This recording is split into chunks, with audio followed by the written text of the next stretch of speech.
Out on the streets, out on the town, they carry heat, they'll come around with their badges and their guns. You better watch it, 'cause you're done.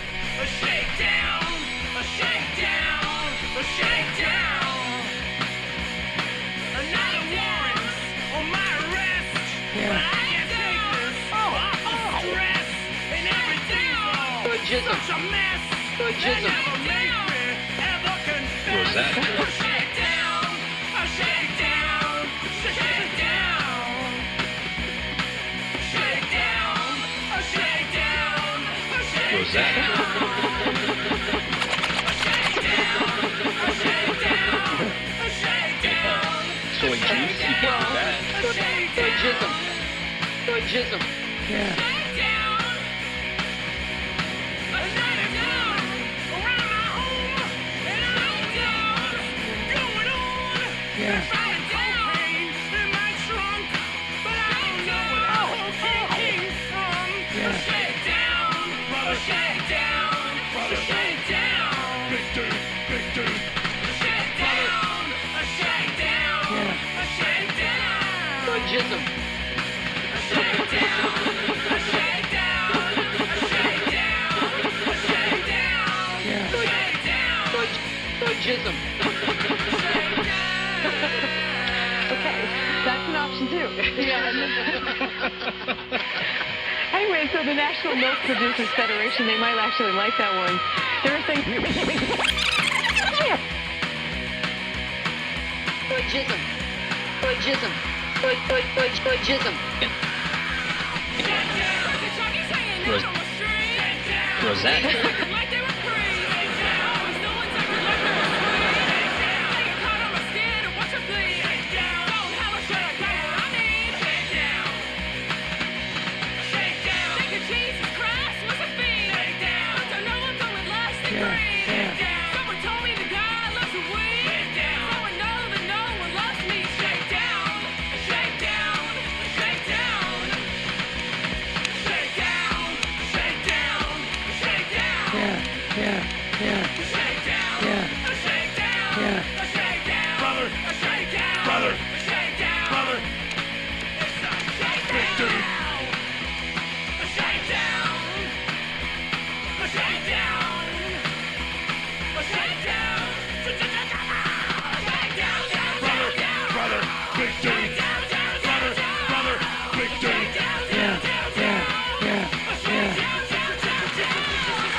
Oh, welcome to the Shakedown, baby.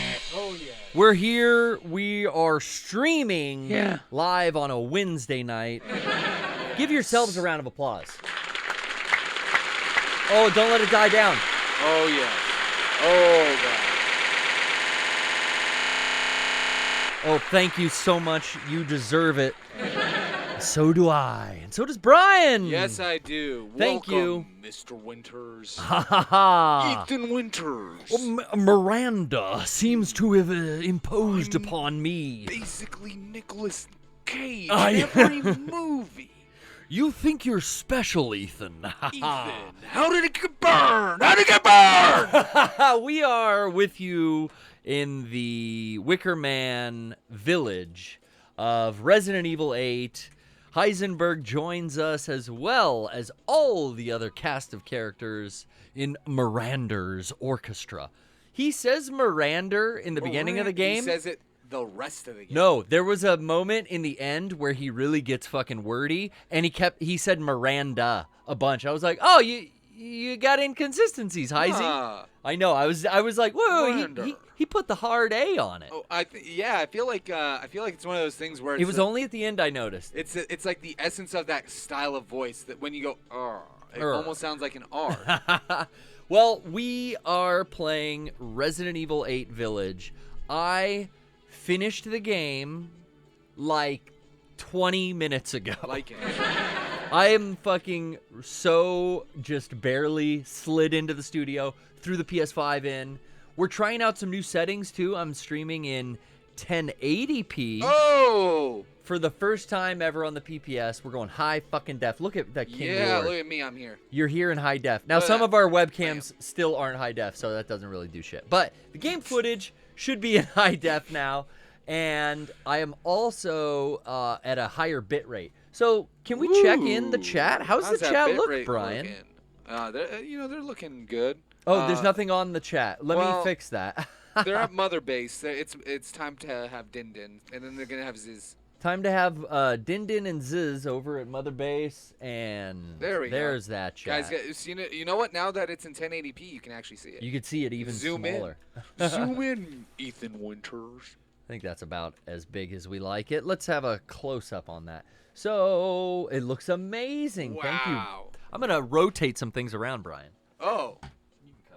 That's good. Well, rotating is moving things around if you think about it. I was playing Last of Us 2 today. It's like a Last of Us puzzle. Yeah, it is.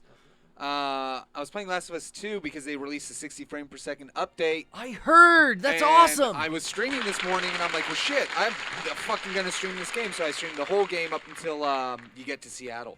And it looks fucking awesome. Yeah? It looks so fucking good without the cap of 30 frames per second. So it was capped before, huh? Yes, so now it targets 60 and it looks like fucking real life, man. I can't believe how good it looks. I'm going to keep streaming it. I just can't. I want to fucking play it rules. again. I finished it on the PS5, but not with the 60 frame thing.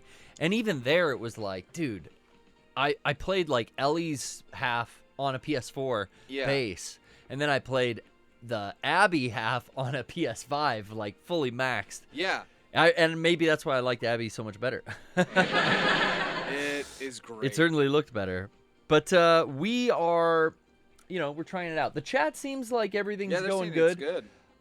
Looks good in HD. They like it. They like the high res. I think I can maybe turn this camera up to HD because it's, all my settings, I was optimized everything 720. Yeah. Keep my file sizes down, and that's how we ingested everything into the PC here.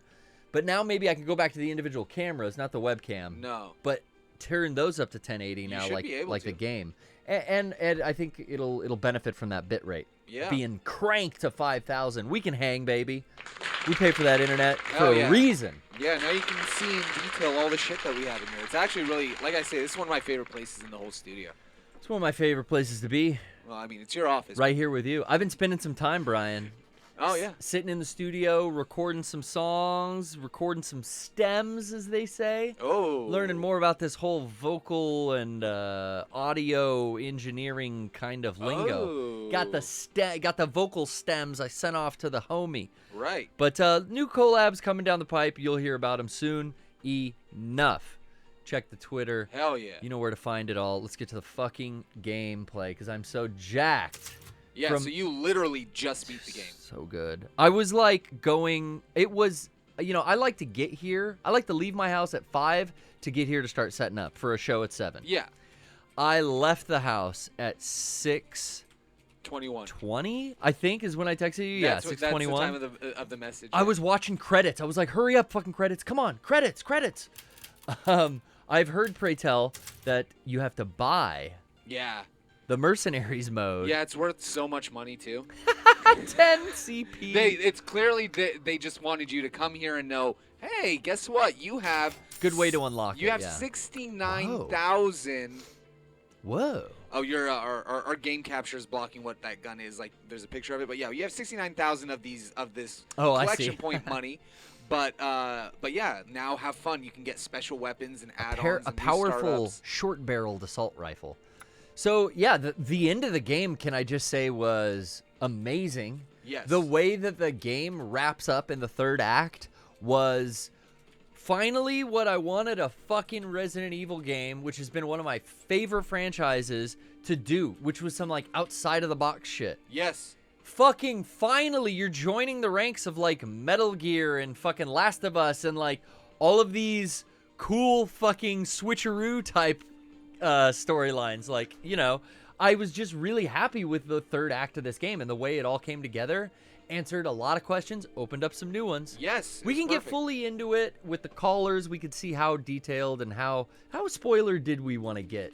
just, you know. I put a mild warning right now because we kind of haven't really We're gotten playing, into it. yeah, But we're playing Mercenaries, so you're not going to see the shit, but we might talk about the ending of the game. Yeah, and at this point, I think, like, you know, as much as I know I want to try to be respectful of everybody else, but, like, Garrett even said this before the stream started. If Garrett could beat it in this yeah, much I feel time- like I wrote on Twitter, like, yo, my week is being ruined by Ava and Resident Evil 8 spoilers. I couldn't look at Twitter. I follow so many fan art accounts. Yeah. That's one of my favorite things about the platform is the artwork. And that's a main reason why I think I've been mostly on Instagram, because there's just that's what it's tailored for. Right. And I'm not getting fucking spoilers for Ava every left and right tweet. So I've been kind of avoiding Twitter for that reason. But now that I've beat it, you know, I'm working 2 fucking jobs. I'm trying to play on the weekends and get through it. But I feel like 2 weeks after release date, that's pretty good for me to beat a game, especially Resident Evil. Well, I would say. I think 7 took me a lot longer than this. I will say I liked this immensely better than 7. Really? I was not surprised, but I wanted to see what you would say, because this is less like what 7 was, which was more of a Resident Evil, like, because that's what we were talking about last week. I was disappointed early on with this game because I missed the VR. I really missed the VR, but then it occurred to me, I think I let a lot get by on the whole first-person Resident Evil 7. Yes. Because of the VR. I was like, well, but it's VR. Yes. So it's interesting. Now going all the way through this, I was so stoked that it I guess wasn't VR. Yeah. I still want a VR mode. Like, I would love if there was some kind of VR mode that came down the line. I think they're working on it. That'd be cool. Because I could, in 7, I would just headshot everything because my head is the reticule. Right. So I could analog aim. I had a third analog stick, basically. Oh, you know? yeah. I'm playing and I'm aiming and I'm just like, pat, pat, pat. The fucking mold is down. In this, I'm a lot worse with the aim. And I've never beat 7 without VR because I'm terrible with the aim. But I got it. This game is a little more tailored to aim, and I think I picked it up a little better. And thus, I know I like Village more than Biohazard. Yeah. I really was impressed at how they took the first game and built off of everything good and took out everything I didn't like. Inventory was never an issue in this game. I don't want crafting. And crafting wasn't new to Resident Evil either. No, and been around. Crafting has always Since Code been, Veronica. Dude, it was technically around in 3. Remember? Didn't you have to mix?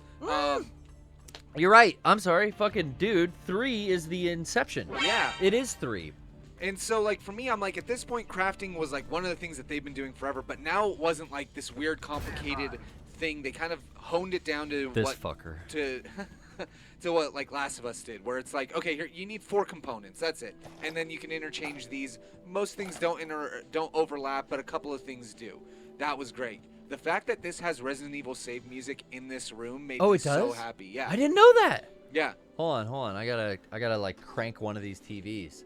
Because I got hints of the save room in other parts of the game. But is this the classic, like, Resident Evil? Yeah, I mean, it's just that very... Where is it?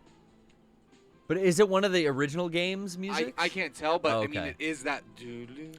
Yeah, there's a... kind of like, you know... There's a hint of that that I really liked, and it reminded me of the save room music from probably 2 is what I think they were kind of trying to go pay homage to. Yes. But, yeah, man. This dude, the fucking Duke here. Yeah. I like that. I never suspected this guy. I was just like, all right, silly gameplay mechanic, whatever. But then, like, towards the end of the game, he starts coughing and, like, shaking his leg and stuff. Yeah, like, yeah. He's having problems. Yeah, he's fucked up, dude. Look at how fat he is. I know, but, like, he's fucked up, like, maybe a BOW way, I thought. Maybe. And I thought we were going there because towards the third act, he starts making this cough noise. Like, every, like, 3 minutes, if you're near him, you can hear him. Yeah. He has this little attack, and his leg shakes and stuff. Yeah. And then at the very end of the game, like, Ethan's talking to the Duke, and he's like, what are you? Where are you? And he's like, even I can't explain that, Ethan. So it is like, whoa, is something supernatural or something like BOW going on with this guy? Yeah.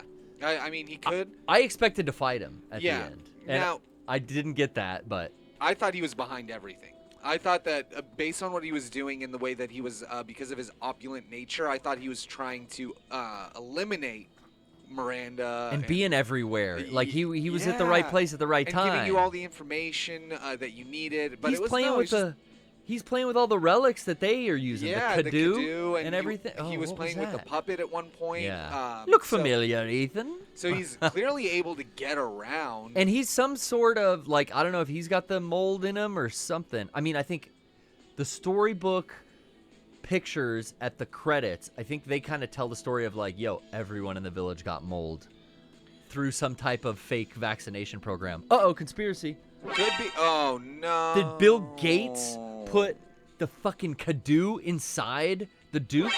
Oh, my God. Clock Radio asks, what's a BOW? That's a bioengineered weapon? Organic. Right? Bioorganic weapon, sorry. That's like old... Oh, he he burned dropped it. himself! I have never Me neither. seen that. And, dude, I got to say, like, I didn't spend I've never that been to much time Mercenaries, yeah, though. and well, I mean, I never spent that much time staring at him. But, no, we did not say BBW, Kevin. Jesus. That's something different, Kevin. No, BOW.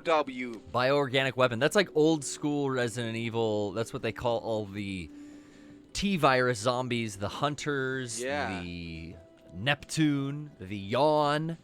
You know, all these first game bosses, it's like, well, you have all the mini bosses, but they're all like humans here. Yeah. It's not a giant snake, a giant shark, a giant tarantula. It's like no Plant 42, but we have Heisenberg, Moreau, what was the doll's name? The Benevito doll? I forget her name. Alice? Something like that. I've That heard was of like, I think that might have been my favorite segment of the game. A lot of people really like that segment. And you know what? That was completely no combat. Such a tribute to PT. Right? And in a way where I thought they like shoved the dummy finger up our ass with that fucking Resident Evil 7 demo. Yeah. That was trying to be PT, but this was actually like, no, here's like even the baby chasing you through the halls at the end, which fucked people up from what I hear. That was like in the PT trailer. Before the PT demo, there was a PT trailer, and it had a baby crawling through, like a giant thing you had to run from. Yeah.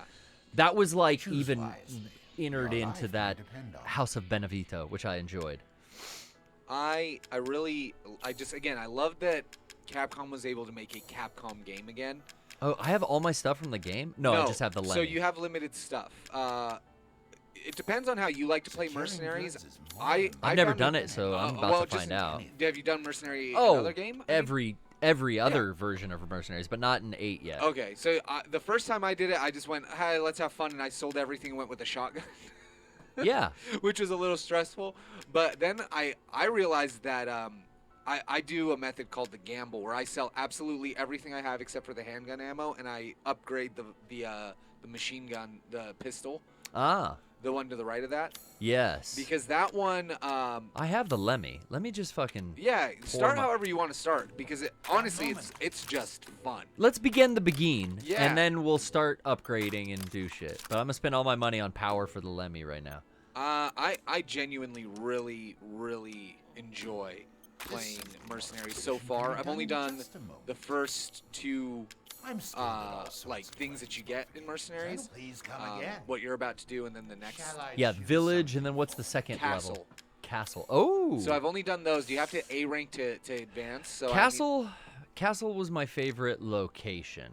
You'll like, dude. Benevito was my favorite like section of the game, and it's kind of a small section. Yeah. Just straight puzzle solving. Yeah. Trippy too. Did you notice like there's this chromatic like effect of hallucination, and I think that the camera is slightly fisheyed. It's Could actually like perspective shifting. It could be, yeah. Because you're hallucinating through that whole segment. Yeah, right. That was well. But the castle as a location, I talked about this before, but it's like the Spencer estate. There's even a nod to the architect Oswald Spencer that you find in there. Or Trevor. Trevor was the name of the architect of the Spencer estate. And I love that there was that whole section about, like, I love how they like genuinely like tied this into the Resident Evil world. You know, like again, we're gonna get a little spoilery. We're both post game. This is, you know, for us, this is gonna be something we're gonna discuss. So, genuinely want to make sure people know we're gonna discuss stuff about the game that's thematic and stuff like that. So real quick, we're gonna talk about final spoiler warning. But like the fact that there was that whole arc about Spencer actually being out there and then taking that thing. Towards the very end, you get more information. And the muddied waters as well with it. But you get more information about why, like, the mold here is similar to the mold from Louisiana in 7. Or is it the origin of that mold? And that tie-in that, like, this didn't come from Louisiana. Louisiana came from this. Yeah. And the Umbrella Corporation contacted these people in the village, Miranda, and set up Louisiana to try to make a BOW out of mold. It's like, okay, so this Kadu or this mold that originated here in Europe, it's very similar to like, okay, Resident Evil 4 was the originator of the T virus, Code Veronica virus, G virus. It was the progenitor virus that came from the Las Plagas. So it's like cool how 8 and 4 are thematically really similar, and their viruses are also like, no, this is the first one that everything came up. Yeah. Like in 4, the Las Plagas sprouted the progenitor that was in 0, then went to 1, the T virus, G virus in 2, Code Veronica virus, and so on and so forth. And now here, this mold is the one that made Louisiana happen. I thought that was another thematically similar thing. It was like, oh, this really does mimic Resident Evil 4 in a lot of ways. It really does. It takes everything from all of the series and it puts it into this game, and then it filters it so that it still makes sense, but then it builds off of it. So somebody in the chat said it perfectly. Kylo Ren said, you can say Village is the origin story of the virus. Kind of like how Skyward Sword was the origin story of the Master Sword. Yeah. This shows you where it comes from, and then within that, as Garrett was saying, it allows for, oh, well, zombies are one of the magical, mythical creatures that we encounter in horror movies and things like that. So are lichens. Oh, and then lichens can come from this thing that also made the zombies, which made them like vampires, which made them like this, or like, amphids. And like, oh, okay, so you guys are just going to keep doing it. Now you can make anything out of a virus. Yeah, and now it depends on what you mix with it. It's almost stepped into the same world, but less demonic as well, and also Devil like May Cry. Yeah, less supernatural demonic. They get the science in there. In the Resident Evil games, it's all laboratory experiments and shit. You know, the final areas of a Resident Evil game are always a lab. And this kind of took you there, even though it's an archaic lab. They're doing experiments. Yeah. They're all doing shit that like the science team from Umbrella Labs was doing. It's weird in that way. Yeah, like when you go to the Foundry or Heisenberg's Foundry, and you see what he's developing there, it's like, oh, this is like the laboratory. Well, even but Moreau. Instead of bioengineering, they're doing like, he has a control of electromagnesis. Yeah. So, or metals, and so he's using them to create his own army. It seems like everyone but the House of Benevito was like doing their own experiments, because Alicina got her daughters. Yeah, they all did. Well, what did the doll lady get? I guess the doll. So in one of the notes you read outside of the Benevito house, the woman talks about how she has given up some of her powers to make the dolls around her alive. Yeah. Because she doesn't like leaving her house. That's right. Since she has that scar on her face. Fucking up with these Oh, no, you're good, dude. No, I'm not getting the combo. I'm letting my combo die. No, your combo's still 8. Oh, it is? Yeah. Thought I had more. It's the combo happens when you kill people. Yeah, I thought I had a gap in there, but hold on. So okay, cool. So hit this and don't whack A too Oh, much. I know that you choose. Okay, yeah. good. Corpse Combustor. Enemies will likely explode when they are defeated with a gun. That would be cool. Assassination Dash. Movement speed increases when a knife is equipped. Initial attack does more damage when they end. Let's go for Corpse. Yeah. That one's a good one. There are a few that I really like. And then yeah, just like other Mercenaries games, like there are more areas that you can explore, extend your time to get all clears. Yellow just means more time, and then yeah, you have more than enough handgun ammo. Have fun. Is my combo still? Yeah, I just looked. I have 180. Is my combo still up? No. See. But I mean, it happens. It's your first run. Hey, No that was your perk. That was it. Yeah, but no one was standing next to him. Still, it like later on, it does that in certain scenarios, and it's super helpful. Oh, I hope. Boom. I think it hit that guy. Yeah, it did. One of my favorite ones that they have is slow down enemies. That's a really good perk, and the perks are stackable. So oh, that's great. So there's ones that it's like, where does it say your combo? In the right hand corner of the screen, right in the middle. One? Yeah. Oh, okay. So, yeah, we were talking. Oh, Shotgun Master, healthy. Break shot, initial damage. Let's do that. Yeah, that one I think is really good because later on you get one that either you regain health by every kill you get, and you have one that is regain health with every pistol shot you make. And so I only use the pistol, and the entire time I just basically have full health with that first shot's like a crit hit.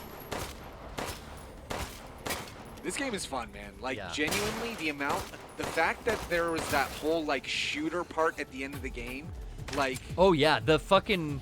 Yeah, we should say the Chris Redfield section of the game, which I knew just don't hit this? Dude, that's the end of the level. Yeah. Oh, don't hit it. Well, I misheard you, and I even asked, and I was like, what? Did you hit that? I wasn't going to until you said don't hit it.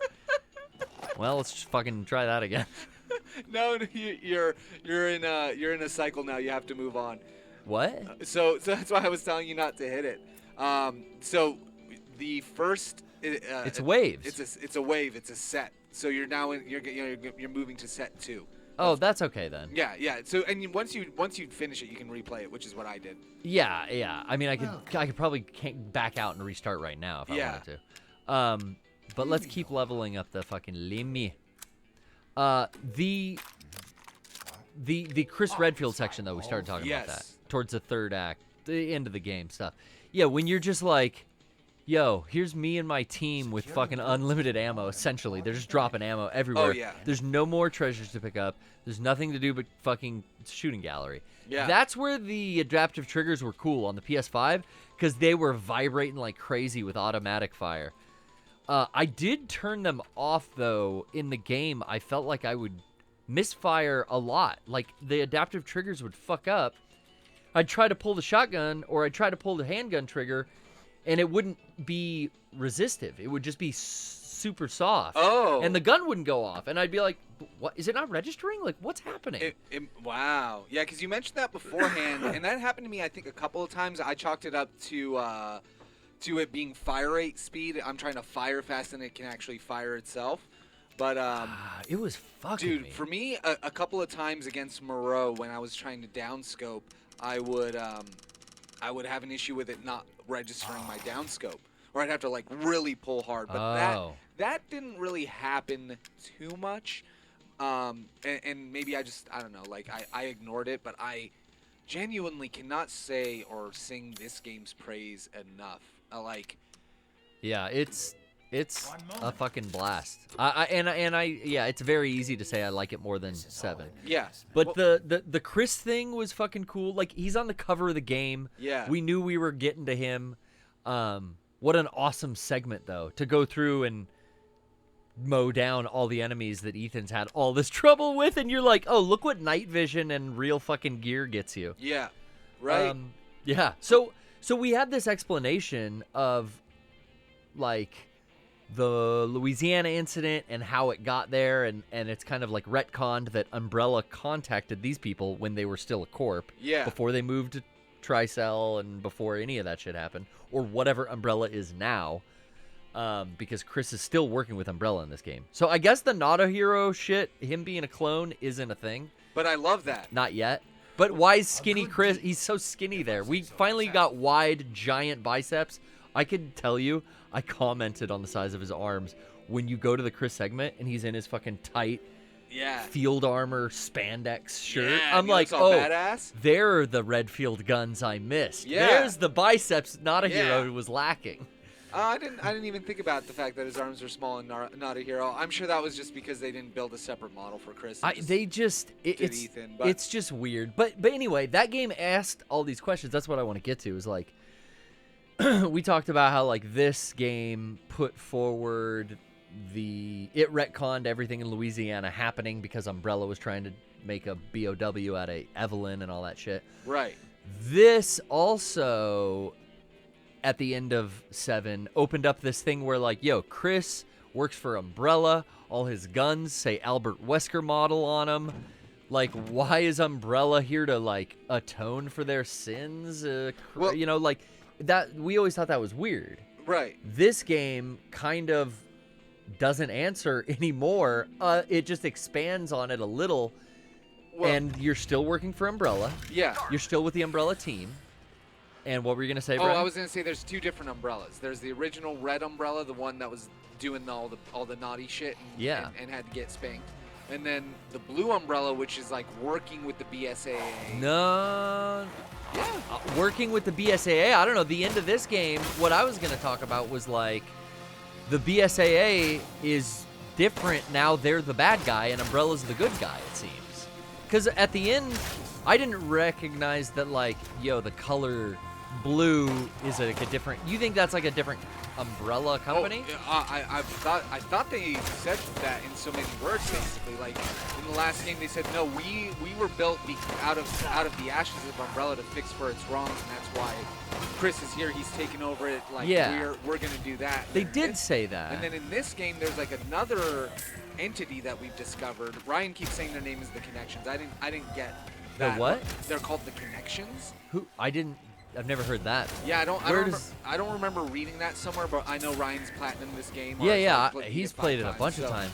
The what What is the Connections? That's like the name of a. Probably whoever, a group who's doing. Oh, there's a red girl behind me.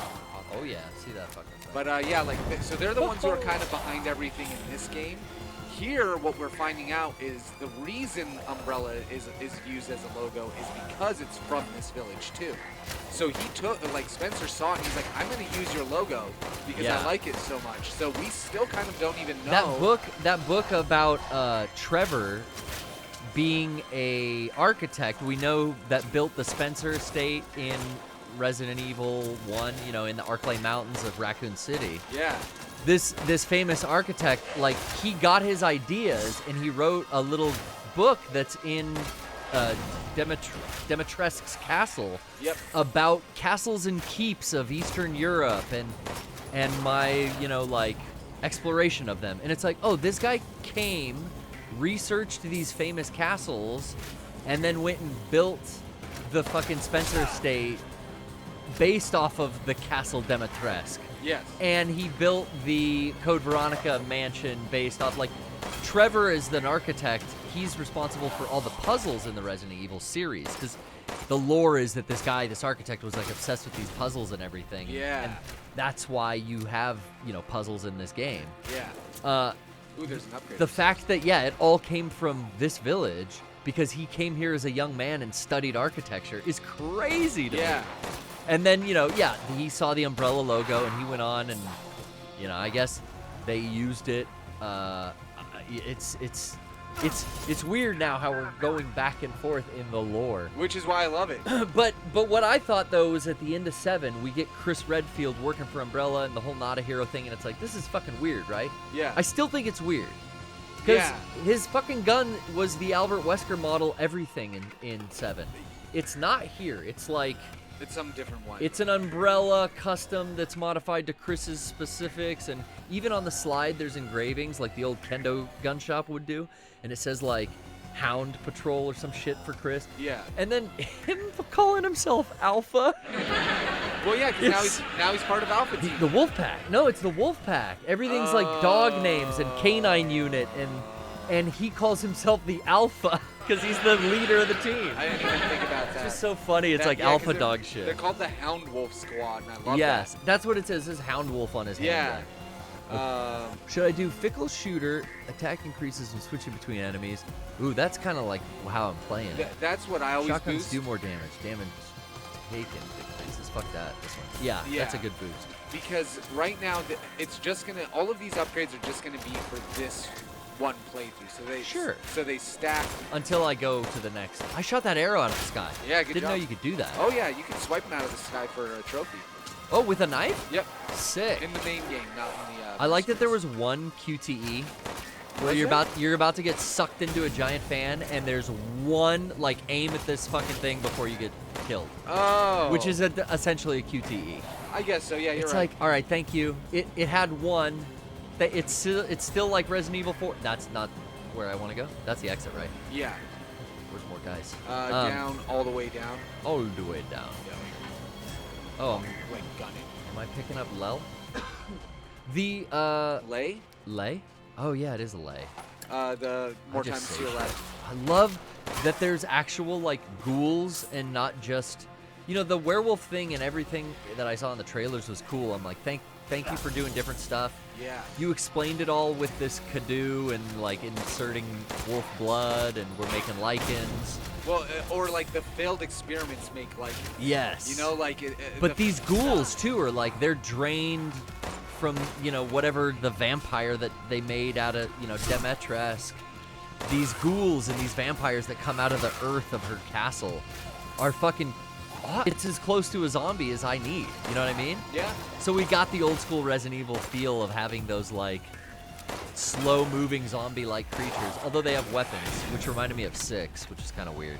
It reminds me more of 4. The zombies have, yeah, but there's zombies in 6 that have melee weapons, and it's like they never did that before. But there's a bonus up here I saw. Oh yeah, that's more time. I love time. And then there's actually, yeah, I was gonna say a bonus One of for those.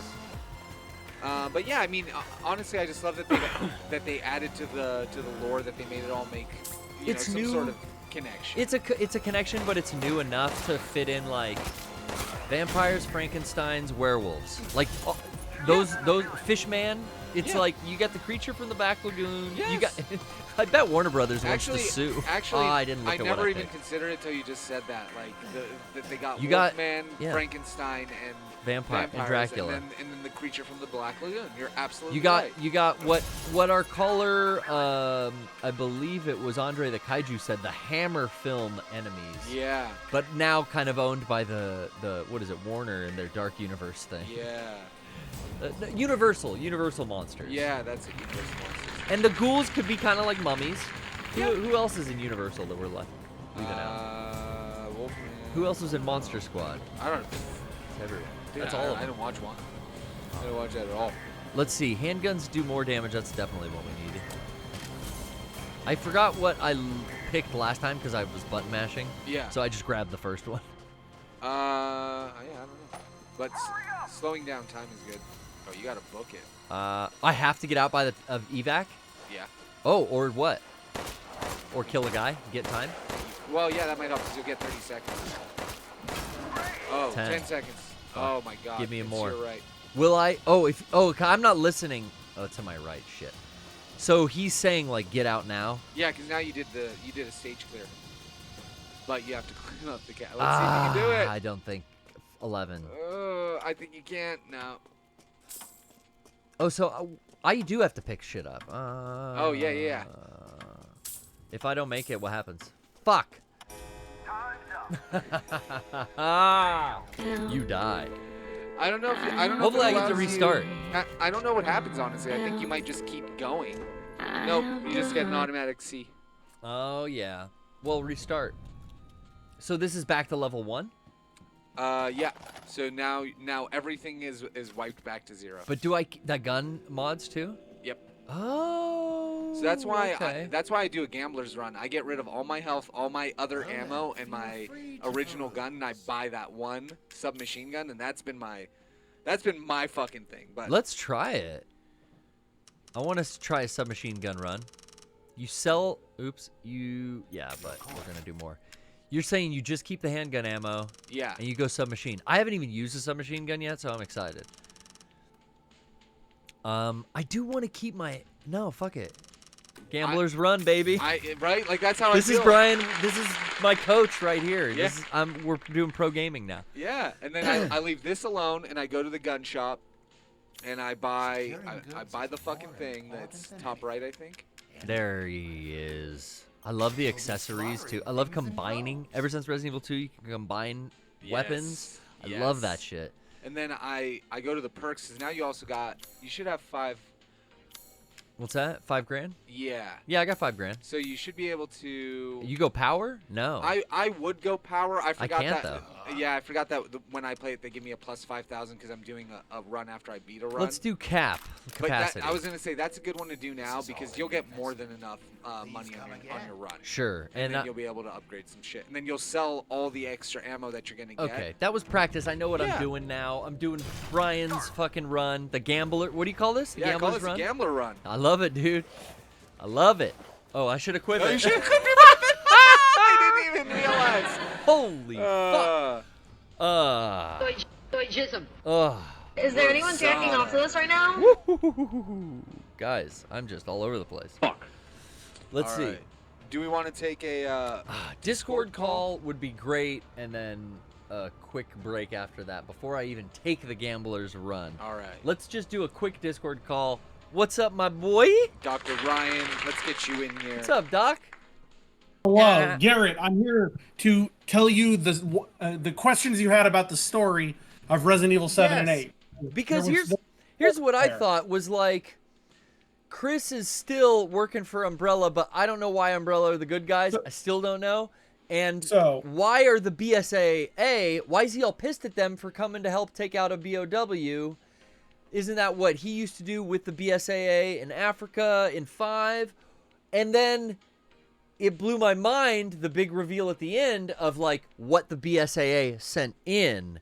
Now it's starting to make sense. But yeah, what's up with the collectors, or what do you call them? So here's what's going on. Between the games 6 and 7, Red Umbrella, Evil Umbrella, like Which was Wesker Tricell. Umbrella. That was done though. Tricell. What? Wesker Umbrella was done, and it was Tricell. Well, they were the same company, but it was like different parts of it. Right? But that entity. Yeah, so that entity after 6 was Dunzo. Okay. Everybody who used to work for Umbrella was like, these guys suck, took the resources and started Blue Umbrella, which was basically a company all about shutting down BOWs. Okay. Now, Chris does not. So how were there good people in the Tricell organization? There was nobody good in Tricell. They're saying these are people that used to work for Umbrella that broke off, that once Red Umbrella was done, came in, got all the resources, and started Blue Umbrella. So it's like NASA hiring Nazi scientists to come make our space program. Correct. Yeah. You know what? Give it up. Now, here's the thing. Yeah. Chris does not work for Umbrella. Chris still is a part of the BSAA. Okay. He is the alpha of Hound Wolf Squad, which is, I know it's stupid, but I love it. It's so Japanese, and it's so Resi Evil. Yeah, it's great. It's so good. Blue Umbrella has contracted the BSAA to support Chris's endeavors with resources and money and all that. So Chris is still a BSAA operative. Okay. At the end of 7, so in 7, Mia, his wife, when you do the tanker scene, she is guarding Evelyn, who is a BOW created by a new company called The Connections. That's all we know. They're only in notes. You read that shit in a laptop. laptop. Not been brought up. In a couple laptops. Yes, so, I remember Lucas, that. Do you remember the son who has the Saw lab? Yeah. Oh, are you talking about Lucas? Yeah, I remember that motherfucker. Yeah, I remember Lucas. So in notes and through other things, you see that Evelyn has brainwashed the family. However, the Connections, after the tanker got wrecked, they realize what's going on and where Evelyn is gone. And instead of going and getting her, they contact Lucas and say, look, we'll give you some vaccine or something so that her mind control won't work on you, but you'll still get the weird mold powers. In return, you will send us, data. information Combat on data. what Evelyn is doing. Yeah, he's data collecting. Yeah, and that's what not a soldier is. That's why Wesker released the tyrant from its slumber to just kill he wanted to kill the rest of Bravo team and collect their data to take onto his own, Correct. That's like so classic. But now I'm remembering those laptops. So this what's the name of this evil empire again?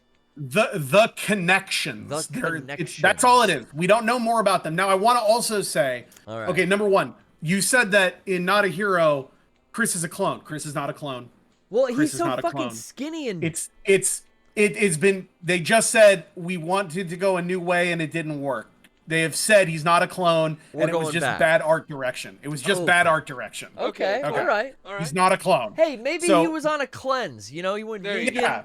He was doing that thing where you just drink lemonade and cayenne pepper. So why is he the master cleanse. Why is he using Wesker's guns like as a trophy? Because like I said, because Blue Umbrella is funding Hound Wolf Squad. All right. So they're basically Blue Umbrella is his Q, like in James Bond. Yeah, but they're making all the gadgets and everything. But that's why in 8, when he uses the health packs, they have the Umbrella logo on them. Yeah, I know. But I'm just thinking like my enemy, my rival in life, I wouldn't want to like engrave his fucking name on all my cool weapons. That's that's just weird. Was his name actually? Oh, because you probably looked at the actual gun.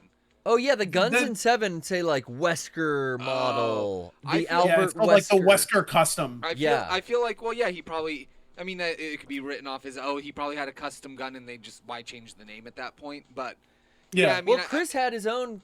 Chris had his own Samurai Edge Kendo custom made. Yeah. So did Jill, and so did Wesker. Like when they were all, on the Stars team.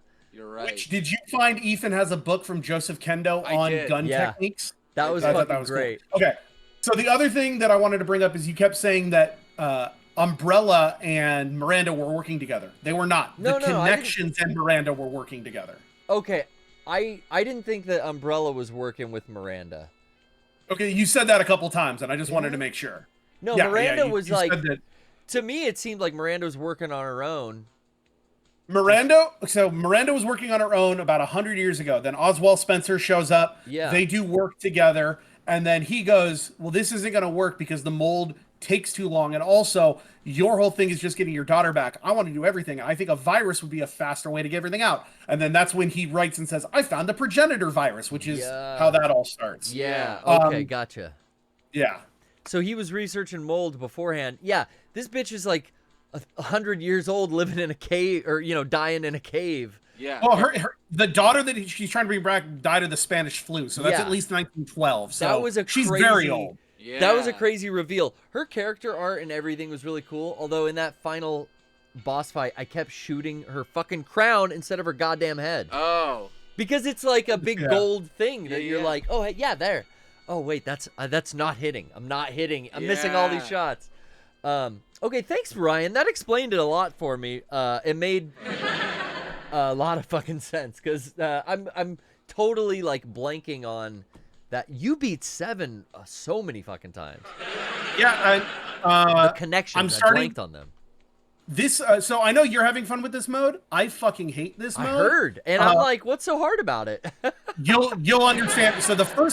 So these first 4 levels that you guys are having fun on, I agree. They're very fun. First 4. I went with, just for giving you my tips, I went with sort of like what Brian is doing, but instead of going for the machine pistol, I went with that $30,000 shotgun, like auto shotgun. Okay. Because that thing decimates. It rips. But it's the back. So, Garrett, right now... sorry, I didn't think you were listening to me. What? Oh, sorry. What's that? Right now, what you're playing is these 4 maps are on the normal difficulty. The back half, the part that sucks ass, it's on the hardest difficulty possible. And also, you can't buy a shotgun, you can't buy a sniper rifle. All you have is the starting pistol. Oh. Yeah, you're doing trophy hunting crazy shit, Like, I never got into that. There's 1 trophy left. Well, no, but here's the thing. There's a hidden weapon in this game you can only get if you get double S on all of these levels, which I've just given up getting. They put a fucking lightsaber in this game. Oh, yeah. for the story mode? Yeah. Yeah. If you unlock but you'll in never get Mercenaries. it. Yeah, you have to get double S on every level, and it will never fucking happen. Dude, because I know. in the back I got half of this connections, game, bro. I got influence. in the back 4 levels of this game, the enemies can hit through each other, but you can't hit through them. The enemies can spawn directly on top of you. The enemies can attack through walls and over corners. Sounds like a challenge, And baby. The combo timer is about half of what it is on this level. The timer and you can thing, only get hit once. The timer thing fucks me up. I was best on a certain level in 4's Mercenaries mode, where it was like wooden docks and ladders and second levels all across like a fucking swamp or something. I kind of remember. I was fucking a machine on that, but even better was the 3DS release of just Resident Evil Mercenaries, and it was a mix of the levels, guns, and characters from Resident Evil 4 Mercenaries and Resident Evil 5 Mercenaries. It was fucking awesome. I never actually got that or played it. It was fucking awesome. Because it was I probably single game, played, single save. I probably played... Yeah, I was. I played more of that 3DS game than Animal Crossing. Really? I think I triple S to everything there, but... See, I played 5 and 6 Mercenaries because I could play it with my friends. That was fun. I love Resident Evil 8. I think that 7, 8, and RE2 Remake are my 3 favorites. I think this is a perfect game. But this is not a game engine that allows itself to go fast, because this is an engine that is all about going slow. And so I have a problem with it. However, this is a side mode, so who gives a fuck? This is still a great game. I have started to kind of cool down. I've started speed running 8. I can get it done pretty fucking quick. How's your time? What are you at? I saw on YouTube today, what was someone at? Was it 2 hours or something? Wow. No. I think the record right now is like 90 minutes. I'm fluctuating around 2 hours. Okay. I mean, hey, I sped run 7 on this show, so if you ever want me to speed run 8 when I'm around, just let me know. We're coming up to guests on the Poorly Played stream again. We're all vaxxed up. You know, bring your microchip in here. The door will automatically open. It's programmed for your Vax chip. So come on in, Ryan. We'll see you soon. Yeah, I'll see you guys soon. Hey, I love that you're playing this game, Garrett. Don't let my bullshit ruin this mode for you. You're having a great time. I don't listen to half of what you say. Great. Don't worry about it. Yeah. It's fantastic. I love you, bro. I'll give you one note to end. Yeah. Gotta go fast. Yeah. Okay. That's it. Right. Just gotta go fast. He's All right. I love you guys. I'll talk to you later. We'll be right back. I said I changed over from AT&T to MCI. I know you represent U.S. West. Thank you for listening to me. I said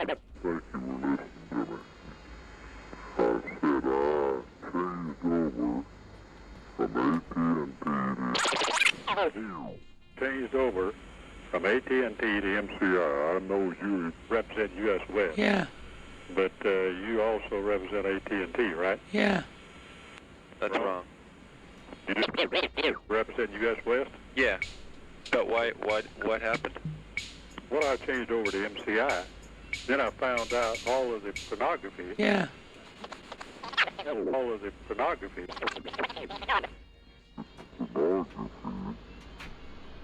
MCI is supporting on TV, and I knocked them off. And I went back to AT&T, and now I found that AT&T supports almost as much pornography as MCI. Is there anyone jacking off to this right now? MCI.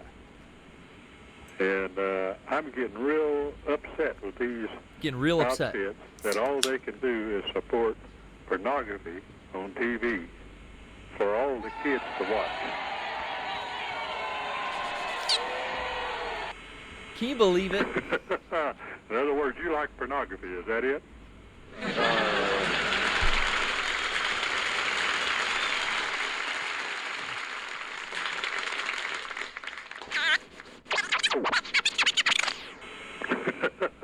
In other words, you like pornography, is that it? Yeah. All right, back to the show.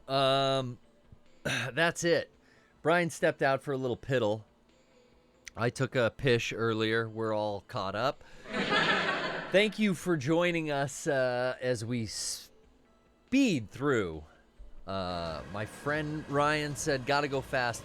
I'm going to go fast. And we're going to take a call coming up here in just a sec from Rockin' Pins. Our homie Mauricio is on Discord, Brian. I know we mourn the passing of Paul Mooney, who very funny, and I know Maui wanted to call in, and we're going to chat. Yeah. Bittersweet morning. I woke up to find out Paul Mooney was dead immediately after the he texted me. I'm like, thing. oh, fuck. You know, I was like, I was riding this high for this Last of Us thing, and then all of a sudden, our good boy Paul Mooney, with one of the best segments I think I've ever seen on a TV show, Ask a Black Man.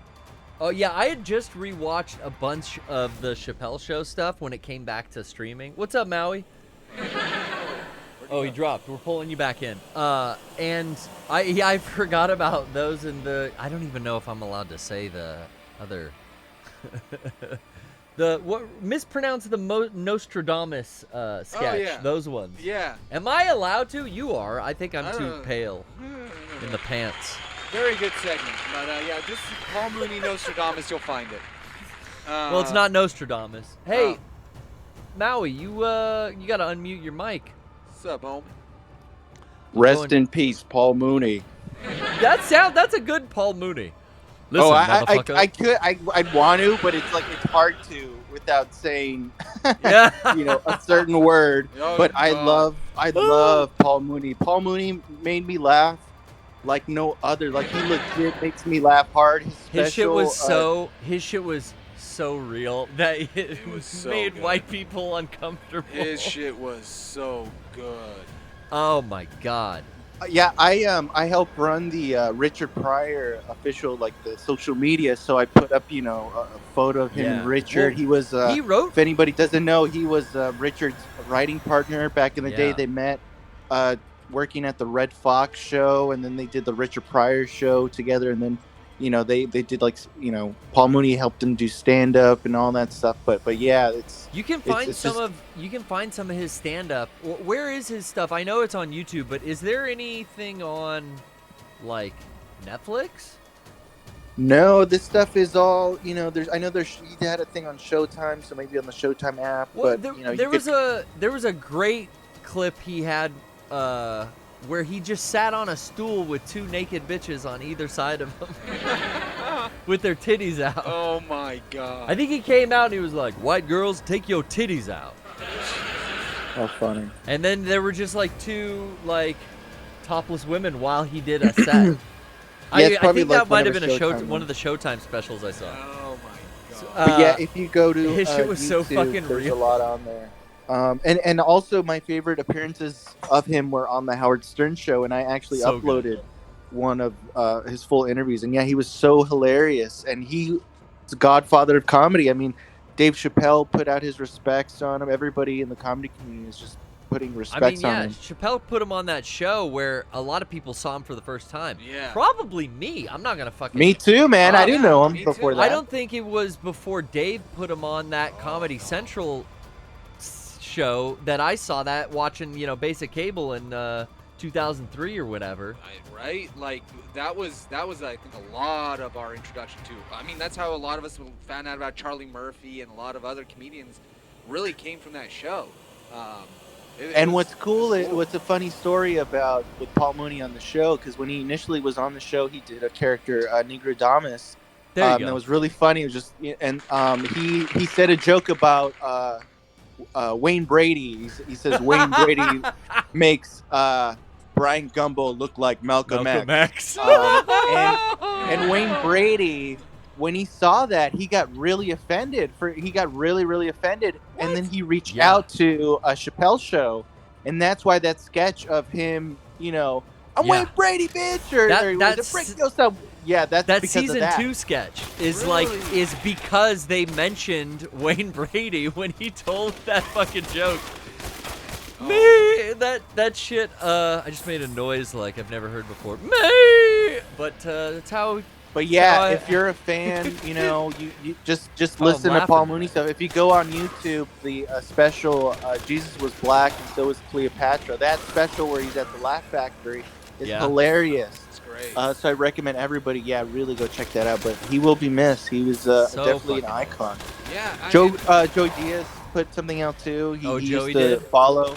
Yeah, because at the Comedy Store, Paul Mooney was regular, and the thing about him is he would go on for like even 2-3 hours. Up to the pandemic, he would still be. I'd hear people talk about like him in the fucking store doing stuff. Like up until I think they closed, I think he was showing up. Paul Mooney? Yeah. Paul Mooney? No, not Paul Mooney, because sadly, I think the last couple of years he started.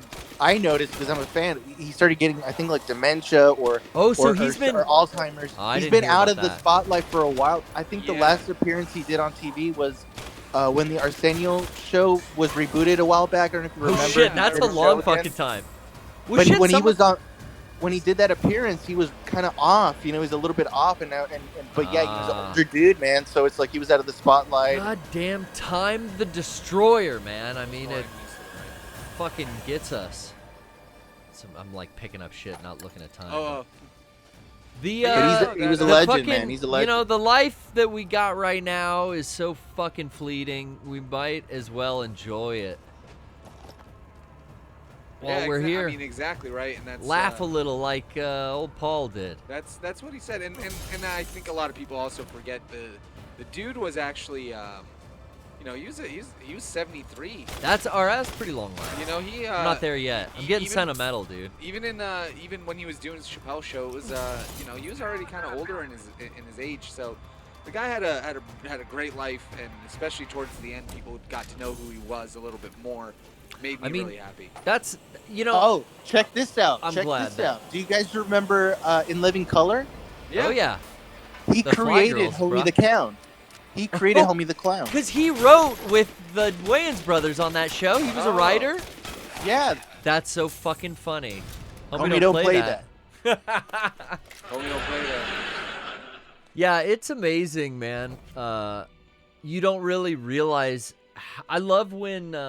I don't really care for SNL, but I like when Howard interviews a writer. And I didn't know who Michael Shea was because I hadn't watched any SNL for years. But I liked him interviewing him and learning about those writing processes. And then you think about guys like, Paul, who were writers for most of their careers and behind the spotlight. So many, dude. And like the breadth of work that comes up when someone passes like this, and you just get like, wow, that was a fucking long career. I mean, the dude was... Are you gonna be sad when Seinfeld passes away? Why am I crying over a comedian I don't care much for? Why, my dad?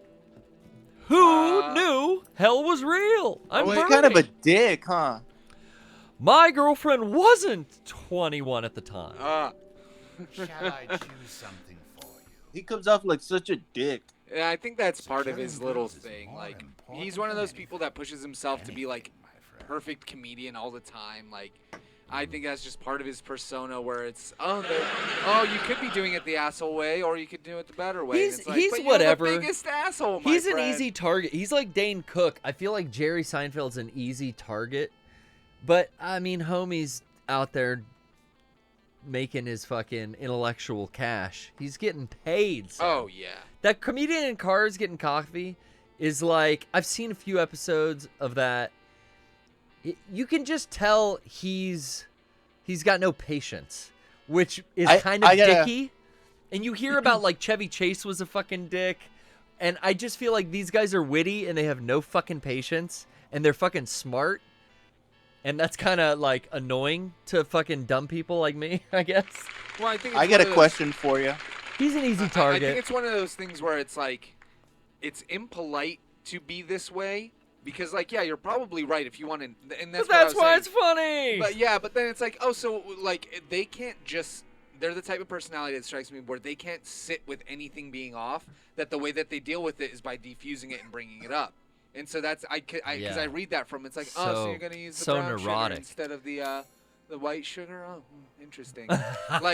like he notices it and he can't let it go. He can't just, you know how you would notice something and you just pocket it, or you just goes in your brain out the other side. Like, I think he's one of those types that like notices and logs everything so astutely that some of those things are like, yeah, dude, I guess you could point it out, but like that's the dick thing to do.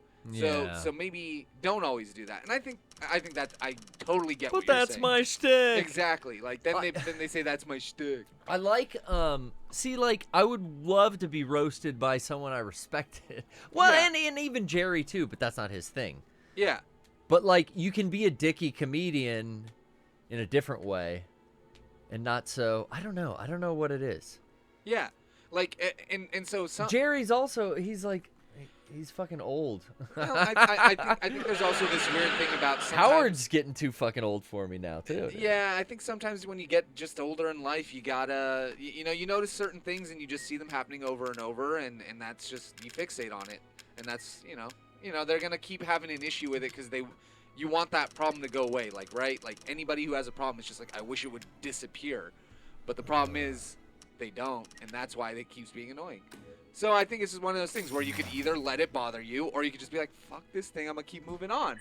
Because somebody in the chat said comedians are assholes. They have to be. I think I'm a comedian. I don't think I'm an asshole. Yeah. I think you're a comedian. Yeah, we don't go in, but we don't go hard enough, and that's why we're not, Yeah, well, I'd much rather be a nicer person and not make billions of dollars than be a fucking world-renowned prick. Who, the name is fucking escaping me right now, Maui, but who's the old white guy who died, recently? He was the big guy who was always fucking... Not enough of them, roasting fools. Oh, God. Don Rickles. Thank you, Doc Ryan. See, like, Don Rickles could fucking be a dick in a room of people. I've heard stories about crazy shit, but it was so fucking funny. And that was his shtick. No, you could tell he was like, was joking that you could tell, but Jerry, he's not. Oh, I mean, because that's not his thing. He's not performing every moment. When he's being funny, it's mostly on stage. So when he's out in public or, doing this or that, he's being himself, and everything I've seen of him, he comes off like a dick. See, and that's why also I hate he's performing all the time. I think he knows that people are going to come at him with a certain attitude. I mean, we've been there. Like, I don't know if it's weird. Yeah, maybe that's the thing. It's a shield. Like, I'll tell you, like, we aren't. Even being on the podcast though is like a performance in a way. So there's like I can kind of relate to right now. I'm heightening some things. Well, we're doing a show. This is show business. Exactly. Welcome to the show. But the problem is, intelligent people can tell the difference between. The old razzle dazzle in real life. Yeah, while others, they're like, why is he just being a dick? And it's like, well, don't you get that this guy has a million people all day long bombarding him with what they think is the funniest fucking joke while he's trying to fill up gas, while he's trying to get fucking food for his family? Like, I would be a dick to people. Well, too. Celebrities just don't like being bothered. Nah, fuck him. But I mean, hey, I think that there's also, and this is where there's websites you could go on and see if he tips well. Even that's how crazy it is. See, but that's why I think that you don't tip. I don't know that. I'm just saying there's websites where you look that shit up on. I never have. Yeah. I don't care that much. But yeah, why do we hate on Seinfeld? He's kind of dicky. I think it's because when you're very good at something and you know it, there's this mentality. Arrogance. No, there's this issue where if you know it. Even like, let me rephrase. Like an artisan, somebody who works on something, they know how much time it takes to put into something, and it's okay to think that 5,000 hours. Yeah, well, it's good to think that your work is good because that is healthy. I did it in half the time. If you do something really well, you should be able to say, I can do this well, and not have it be perceived as arrogance, but seen as what? Confidence. Hey, you know who's cool and not a dick? Who's Frank cool? Caliendo. And he can do a perfect Seinfeld impression, so I'll go hang with him. Frank, I've been watching, my fucking girl watches Sex and the City, so of course now I fucking obsessively... Dude, that show's great, though. There's a lot of titties in it, which is why I get through and I get by. You know what I'm saying? Thank you. There's a lot of fucking 40-year-old titties in that, and I'm into it, so it's cool. Like, I'm almost 40 now. I'm into 40-year-old titties, okay? Oh, yeah, dude, it happens. But there's a lot of those. Miranda? No, which one is it? I forget her name. What do they look like? The blonde. Oh. The one who's always, Samantha? hoeing it up. Yeah, my favorite character in the whole show. Yeah, Samantha. She rules, man. Yeah, I love Samantha. It's great. And then Trish tells me about all the fucking the actress Kim Cattrall and what was the other gal's name? The star Carrie. Who's Carrie? Sarah Jessica Parker. Yeah. Fucking happy. Sean loves when we talk about this. They're like beefing on Twitter. She told me. Yeah, they're not. Her mom really died, and she wrote like, "Hey, I'm sorry." Jessica Parker wrote, "Hey, I'm sorry, for your loss or whatever." And she got back to her like, "Don't you ever fucking apologize? You don't mean shit to me. You never were nice to me." Had some sort of falling. Whoa, on Twitter, dude. Yeah. Oof. Those fucking Sex in the City guys. I got, anyway, who would you rather sit through a whole set? Jerry Seinfeld or Jay Leno? Oh, Jerry. Jerry. I'd rather see. I think Jerry is still one of the funniest people in the world. I think Jay Leno has got to be just base level joking of the person I've ever met. Jay Leno is a slime ball who hired people out from under Howard's corporation. Stuttering John. Yep. Melendez. And is that real? Because then he goes on to fucking be like Jimmy Kimmel's dude, and he doesn't stutter anymore. You go to speech therapy? What happened? Probably. Or was it a bit for the show? Howard, big fan. Big fan, Howard. So like, Yeah. The funniest thing about Jay Leno to me was Leno's a scum. He wears fucking denim on denim, like the Canadian tuxedo, bro. I'm Canadian. I wouldn't wear that shit. I think in general, like it's to each his own. If you like Jay Leno, whatever. I'm not trying to tell you not to like his comedy, but you're a putz. I've never seen Jay Leno comedy and actually thought it was funny, introspective, or neat in any way. Tonight Show with Jay Leno was funny because he had great fucking writers. I never have watched a late night show. Oh, anyone? Not even Conan. At this point, don't even bother. No, I never would. It's trash. But I saw that as trash even back then.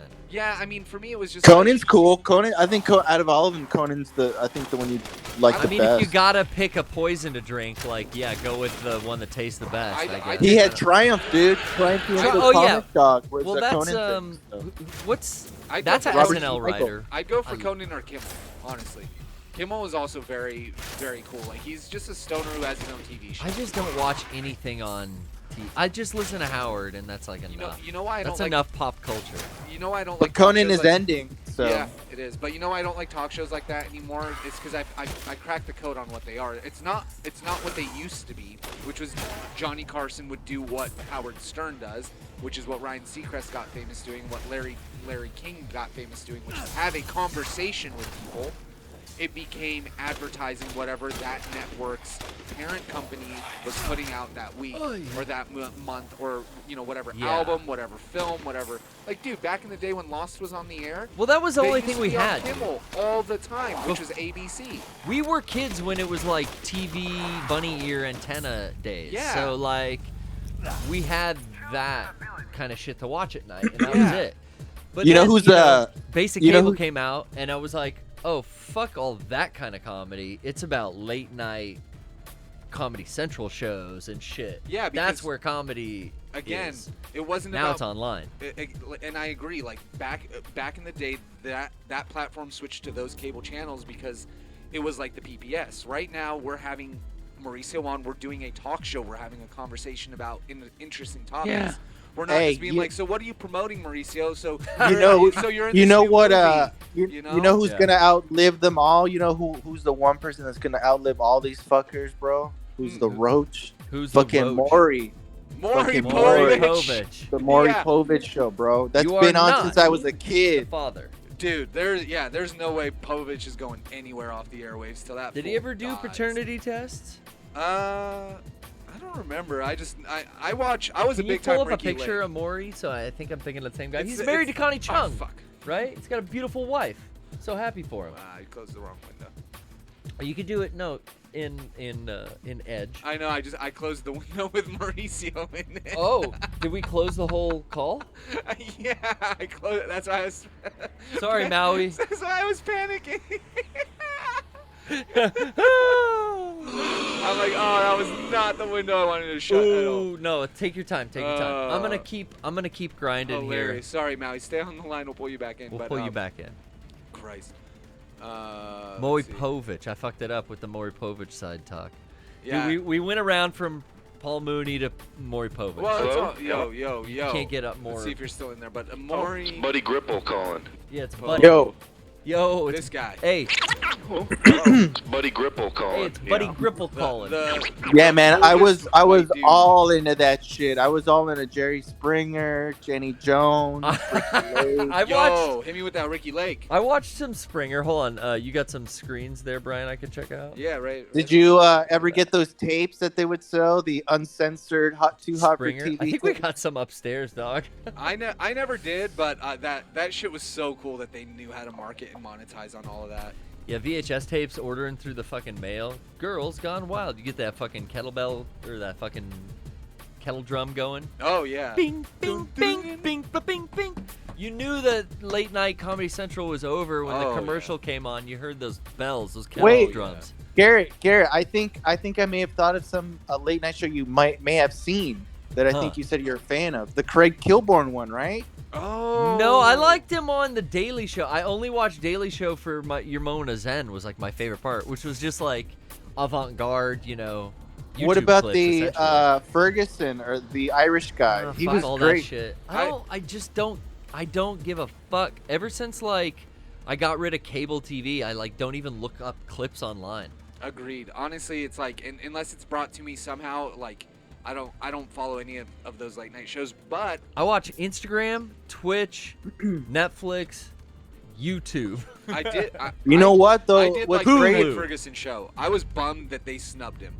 I was bummed. What's great about YouTube and stuff? I like looking at old stuff there, like the Dick Cavett show when they would interview like Jimi Hendrix or John Lennon, and they would actually talk to them. That shit was great. And then plus two, you can find a lot of old MTV Headbangers Ball, where they talk to all these old 80s bands, heavy metal or gothic stuff. If you look for the 90s stuff, yeah, that's 1992. Clips. Yeah, I'll do YouTube clips and I'll watch. That's true. I'll watch some weird Tom Waits interview on a fucking, on some old late night talk show. But yeah, I guess I just absorb a lot more radio and like podcasts. More than TV. Like I say, I watch shit like Sex and the City with Trish just because, she'll throw a half-hour episode of something on while we're eating. Other than that, we're playing video games. For real. Like, for real. Getting that gamer girlfriend love, dude. It's the best. For real. But the thing I absorb so much is like Howard, and I'm kind of getting sick of how fucking old he is. Yeah. And how whiny he is, and he keeps telling the same fucking stories. Who's next in line, dog? Who's your second?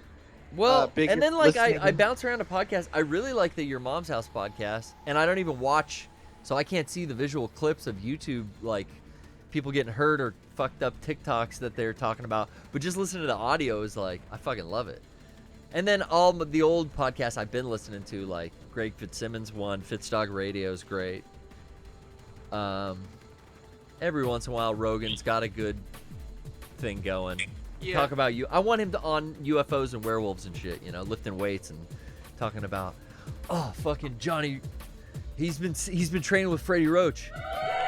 Oh yeah, I heard he's got he's been fucking rolling. He's been rolling. He's got a new training coach and. Brand hey, did anybody ever make a video game for the George Romero movies? Was there ever a game for those? I don't think so. Dawn of the Dead, Day of the Dead, Night of the Living Dead. No, I think Resident Evil was like the closest. Or maybe Resident Dead Evil. Rising. The first Resident Evil, like I read in a magazine that Shinji Mikami based it off of Dawn of the Dead. Yeah. Which was big in Japan in the like time it was released. So once I read about that, I found out about that movie, and that's what got me into horror movies. And I got like shit from Resident Evil tattooed on one leg, and then I got shit from Dawn of the Dead tattooed on my other leg.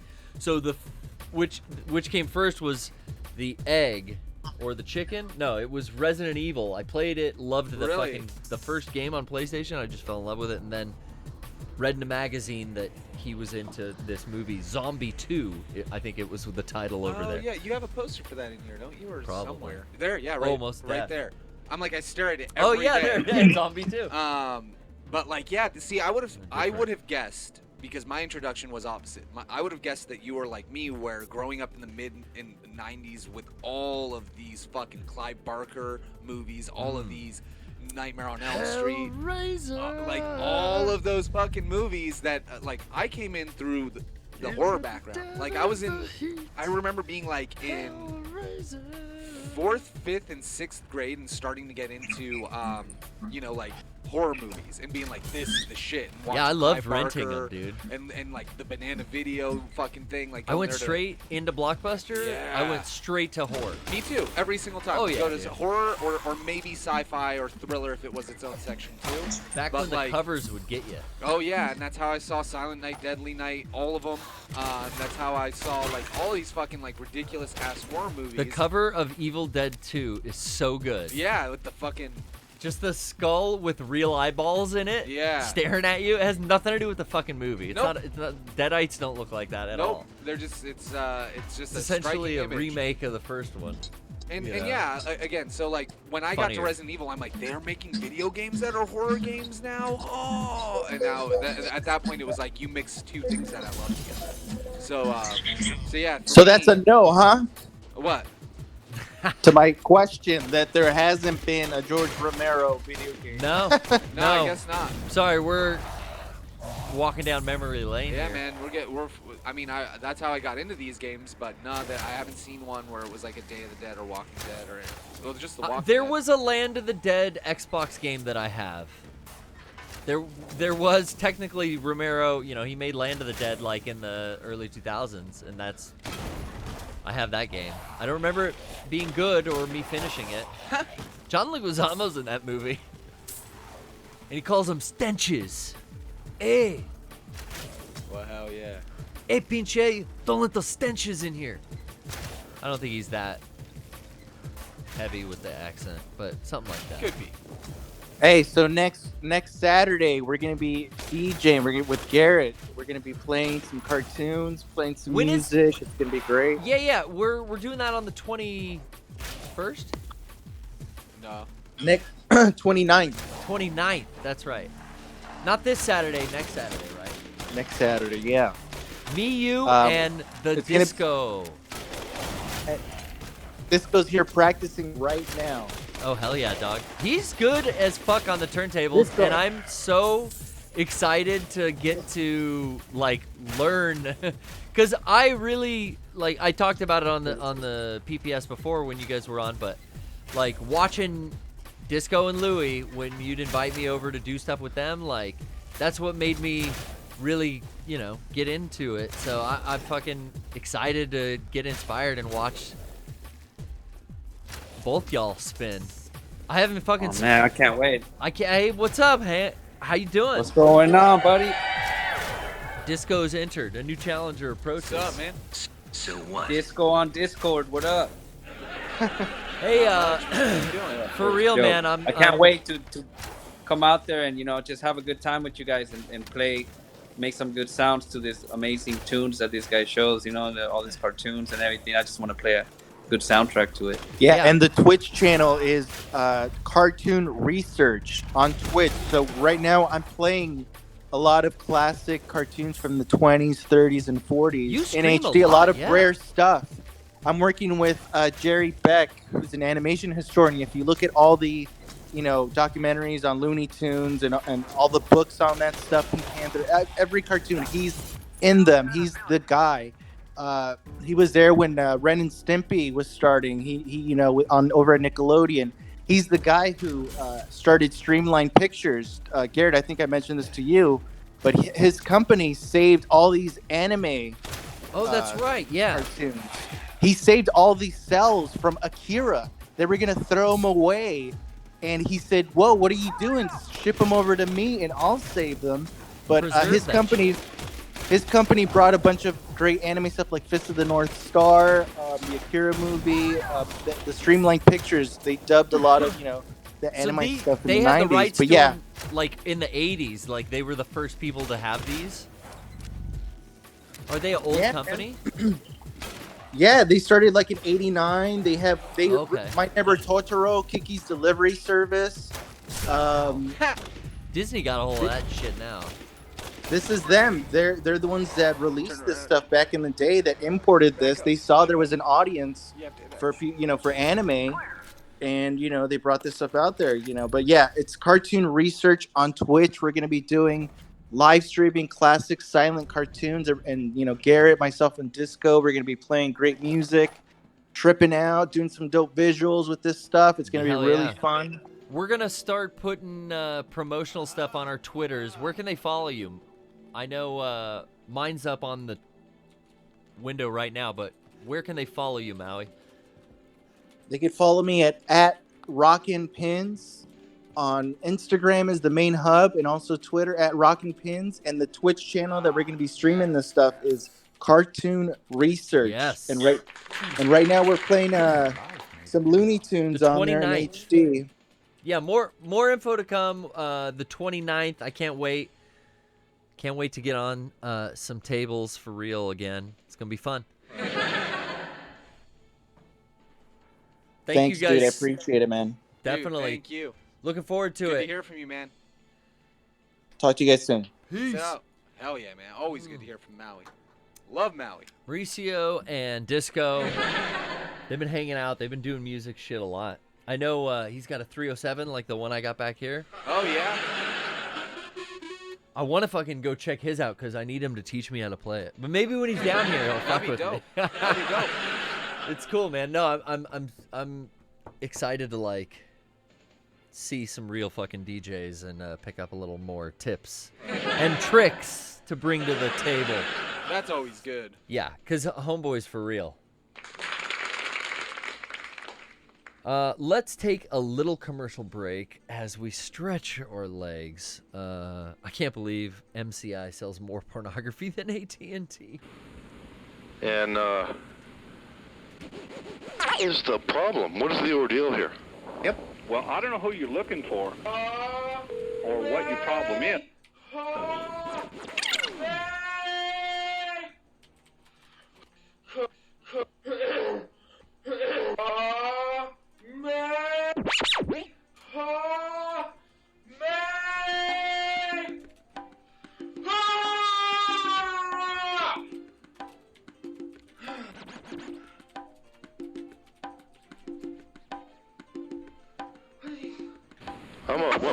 I'm a friend of Rusty Savage's.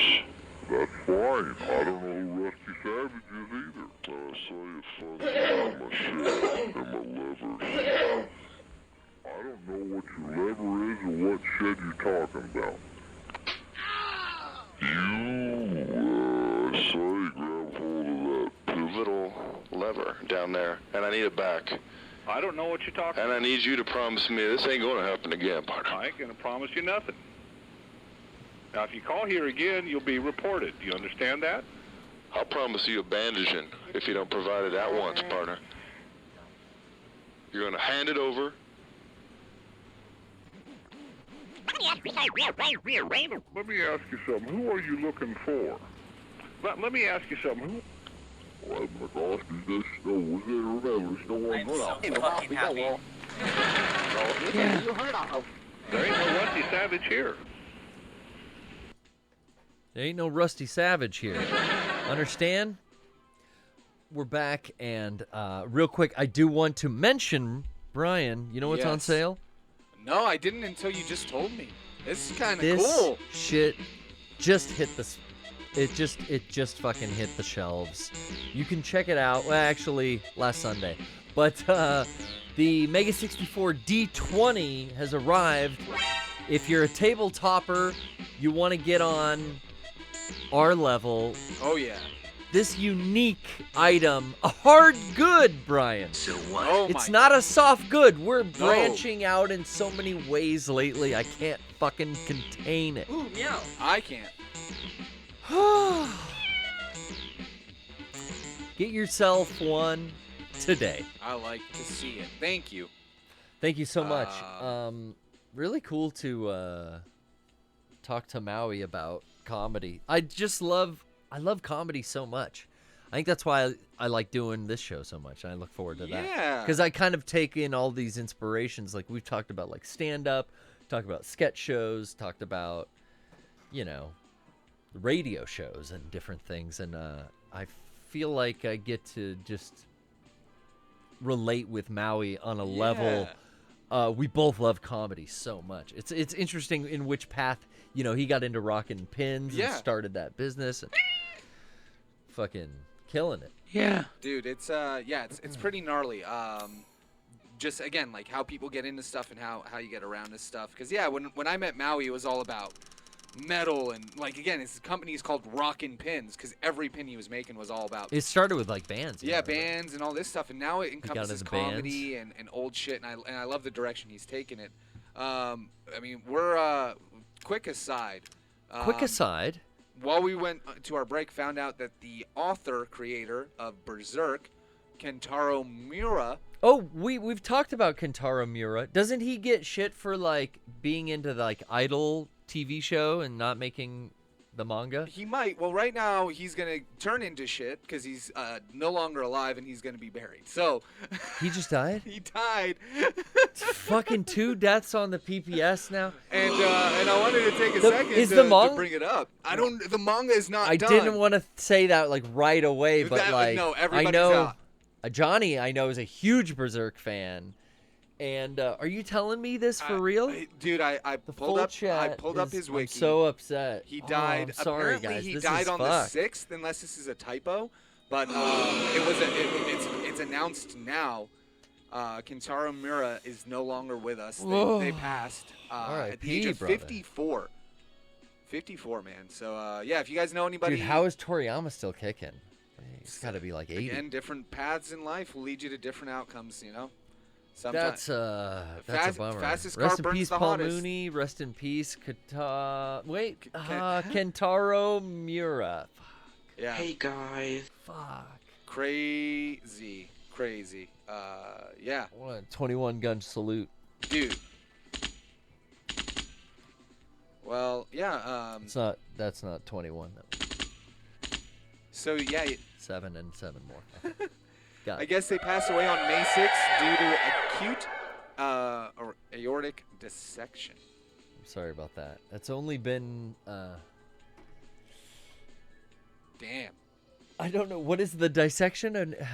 I guess it's some sort of. You're looking deep. You're going deep into well, that is how I know half the random shit I know. It's like, oh, what does this mean? I've never seen this word before, and then I just go into it and I start fucking reading. Aortic dissection. Well, yeah, so shouts out to all the Berserk fans. I'm a huge Sorry fan to of hear theirs. it, man. I read the first 16 issues, 17 issues, and I think it's fantastic. So hopefully they had finished it. Maybe they just hadn't completed all the artwork on it. But was that right on the Idol thing? That wasn't a thing? I have no idea, actually, about his Idol. I don't give a shit about what people I just do in their remember, personal I lives. remember it was like funny. It was like a meme that he was more into watching or playing. No, it was playing a game, some Idol game. Oh. Then he spent time playing gacha games. Chief Chungo. Okay. I don't know if that was. He was a big fan of Idol games. Yeah, Zomberger. This is right. Yeah. Damn. Yeah, Ryan shouts out MF Doom. We're losing a lot of fucking heroes, guys. Pervert. There's not many perverts left slinging dick out here in the big fucking city. We're dropping like flies, and you gotta embrace life. You do while we're living it. So let's just try to make a run now. I'm gonna concentrate, Brian. All right, Coach Brian. Let's go into coach mode. Ready? Do you want me to tell you what to do? Yeah, dude. Oh, okay, cool. You're gonna be like my gaming coach, and we're gonna get fucking MLB. No, what's that for games? MLG. MLG. That's right. Oh, I nailed it.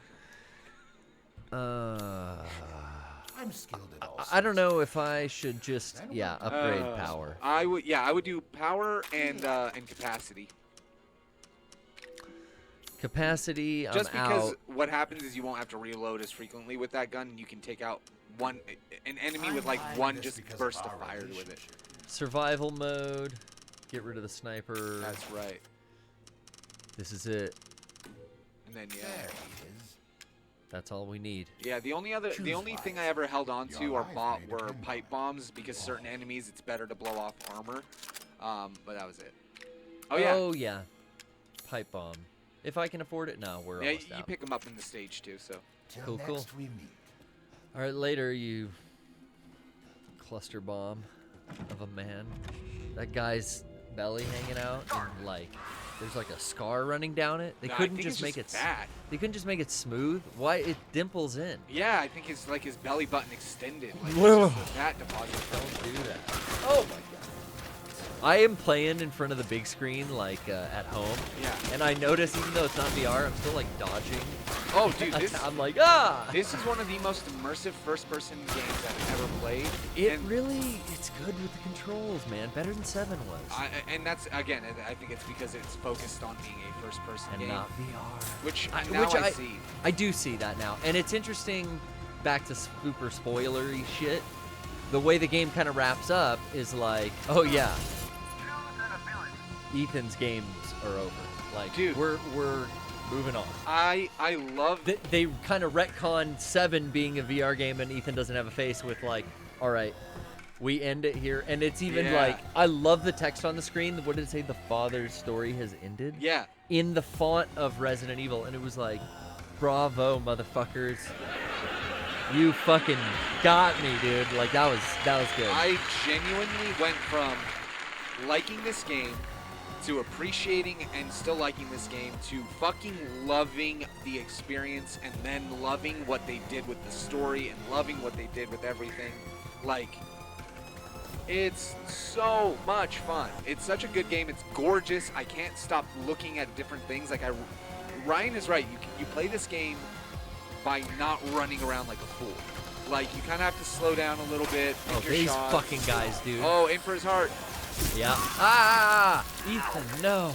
Also, in this mode, blocking does help, but... Yes, I forgot about that.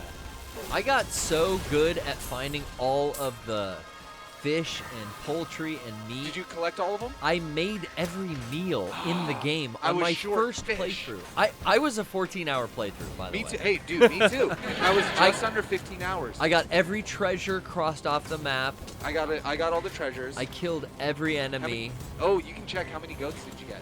I haven't checked that yet. I don't know. You should look at bonuses. Oh yeah. Or challenge. Whatever you want, it's available at this point.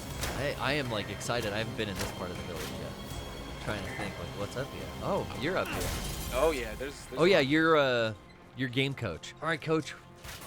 What do we do? Do we go into the locker room? Do we get in the showers, coach? Whoa. Coach, what's up? What should I? Oh, there's something to get upstairs. There's more time upstairs. My shoulder's kind of tight, coach. In the last room. Oh, in the upstairs? Yeah.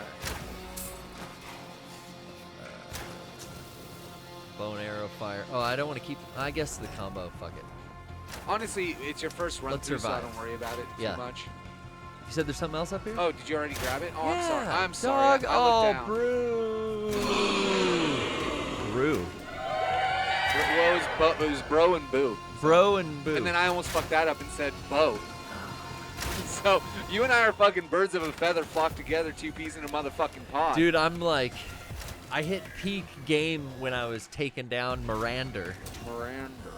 I liked the vehicle battle too. That was like a first for Resident Evil that I can think of. Vehicle battle. You fight Heisenberg when you're in the tank. Yeah. Yeah, I forgot about that. That was like, okay, this that is was going. Fucking Batman Arkham City shit. This is going places. That, whatever it's called. You know. Arkham Knight. I like this. I like this cute nude reveal character. Yeah. At the end, like last credit, last cutscene. Yes.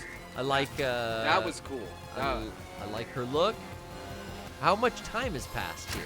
She aged fast or something? Because like, very similar car to just really recently in the game. You know, like, I don't know. Is Rose advanced aging? No, I think it just happened many years later. Is that like 16 years later in the same kind of? They just want to use the same SUV kind of model. I guess. So that was a little bit of the tricky thing, right? Was the placing the time for this. So don't these games take place in 2017, right? Nobody. There's somebody firing arrows at you, I think. No. At the end of that cutscene, the fucking brake lights on the car turn on. Oh. Yeah, like someone's fucking walking up. Like, what was that? Huh. I don't know what was going on there. That last cutscene got me with fucking questions. You know what I mean? I don't fucking see anybody. Oh, there. Is that what you were saying? Yeah, those guys. But you can get them moving closer too. But you can take that now. I think I gotta. Yeah, you'll know if they're there because they'll have health over their head. See? There he is. There you are, bud. Until I need another wave. I got a minute left.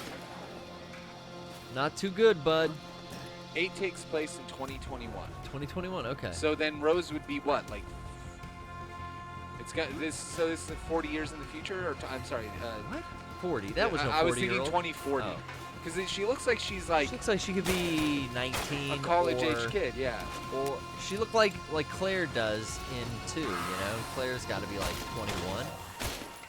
Yeah. Or 19. I don't know. That's the thing. She could also be like 15.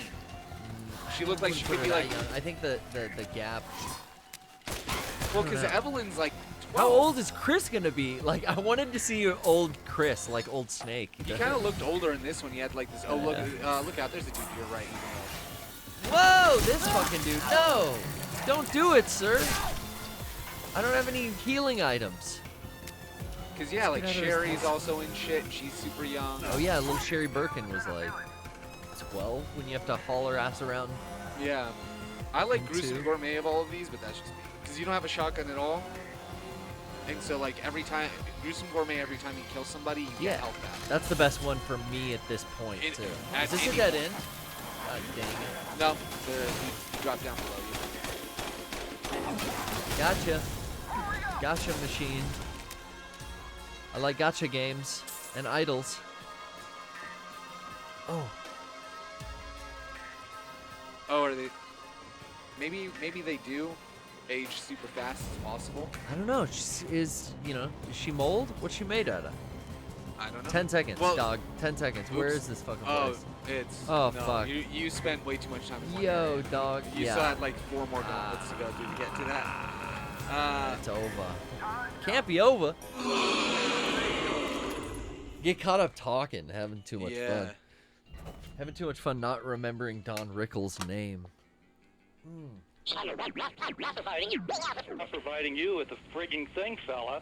Let me speak to your supervisor and we'll resolve it. Let's resolve it. Let's resolve it. Next. Whew. Nice. Ooh. So you have to get an A to advance to the next one, but I mean, at least you completed. But this is, And then now, because you got a B, you're going to start with 5,000 more lay. Oh, good. So now you can actually, like, upgrade your gun even more. Okay, let's do. Good. I was just thinking. Let's do another Coach Bryan run. That seemed to work for us. The Duke's purse. Why, yes, Ethan. I would like some. It's so funny, the wording on. Here's your portion. Did we talk about that last week? When you cook food with him, and it's like, oh, he's making some for you. Yeah. But he's eating too. He's eating, yeah. He's like, oh, here's your portion. Here's your portion, yeah. and food is life. Used to be dead. He says such weird, slimy shit, and in my 7.1, he's like behind me and whispering in my ear. It's so goddamn creepy. They did a good job with that, with like these characters, these mini bosses before you get to Miranda. They're all so fleshed out and like vibrant. Never really before, like, Mr. X is about as fucking deadpan as you get. No, you're right. But these things are like fucking all unique in their very Frankenstein, Dracula, Wolfman, and Monster from the Black Lagoon kind of way. I like that though, right? Like Nor I think what I like the most about this. Yeah, it's interesting. I didn't click with it as much as I did, you know, in with 7. I didn't click with it. Yeah. Because I feel like 7 had the dad. He was real big, and the mom was fucking freaking out, and that family was fucking psycho, and that was real big energy. But I guess it was just like horror show, Texas Chainsaw Massacre energy. And Mia was fucking possessed like Evil Dead shit in the beginning of it, which was fucking cool. I could see that. Yeah. That does make The enemy types, though, they're so diverse in this. It's not just these mold things with the fucking chompy heads. Yeah, those enemies were a little bit lacking in my opinion, but then at the same time I think they had to do what they could given the platform. Dude, totally excuse it, like I say, for the VR thing. It's this that I see as like, wow, what a good evolution. Right, like that What a good homage to 4, and what a good evolution of 7. Yeah, it felt like they took everything that made Resident Evil good, then they took everything that made 7 good, and they just made it a game. Because 7 felt like, hey, we're gonna really try to do a really good VR tech demo, but like, you know, it's really gonna ultimately kind of just be a really good VR game. Because we need to push that for the PSVR. Yeah, but it was a system seller. It was a VR headset seller. Yeah. But like here, it seems like no. Now we got the momentum. People are invested. Let's make the game.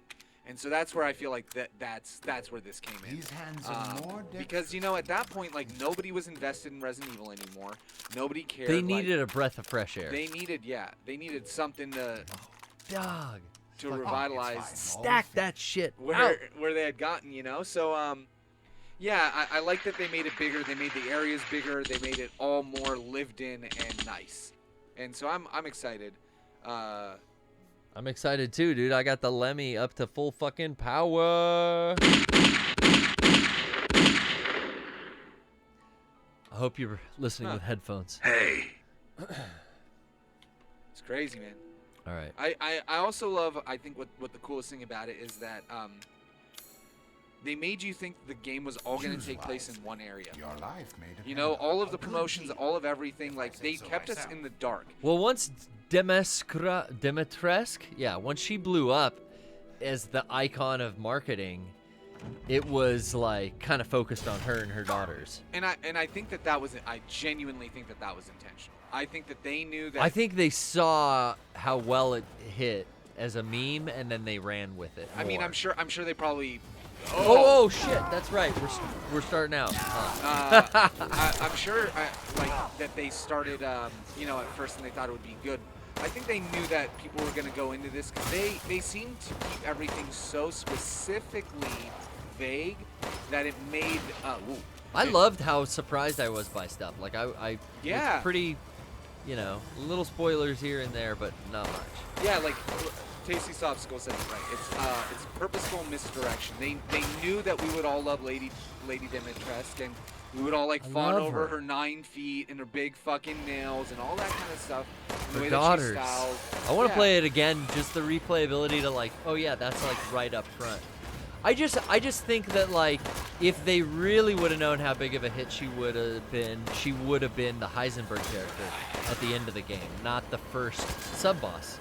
Maybe, but I think one way or another it doesn't matter. It doesn't matter. It doesn't. Yeah, like but I feel like when it came to her character design and everything, like they really did knock it out of the park. But it was cool that they moved on from what we thought they were going to do in the game. You know, it wasn't just having her be the Mr. X. It was like different stories. Yes. They kind of, I think, you know, and two, maybe I'm not looking at actual press from Capcom, and I'm just seeing the meme of Dimitrescu proliferate my feeds, and that's just the marketing that I'm picking up virally. Yeah. That I was already gonna buy this fucking game.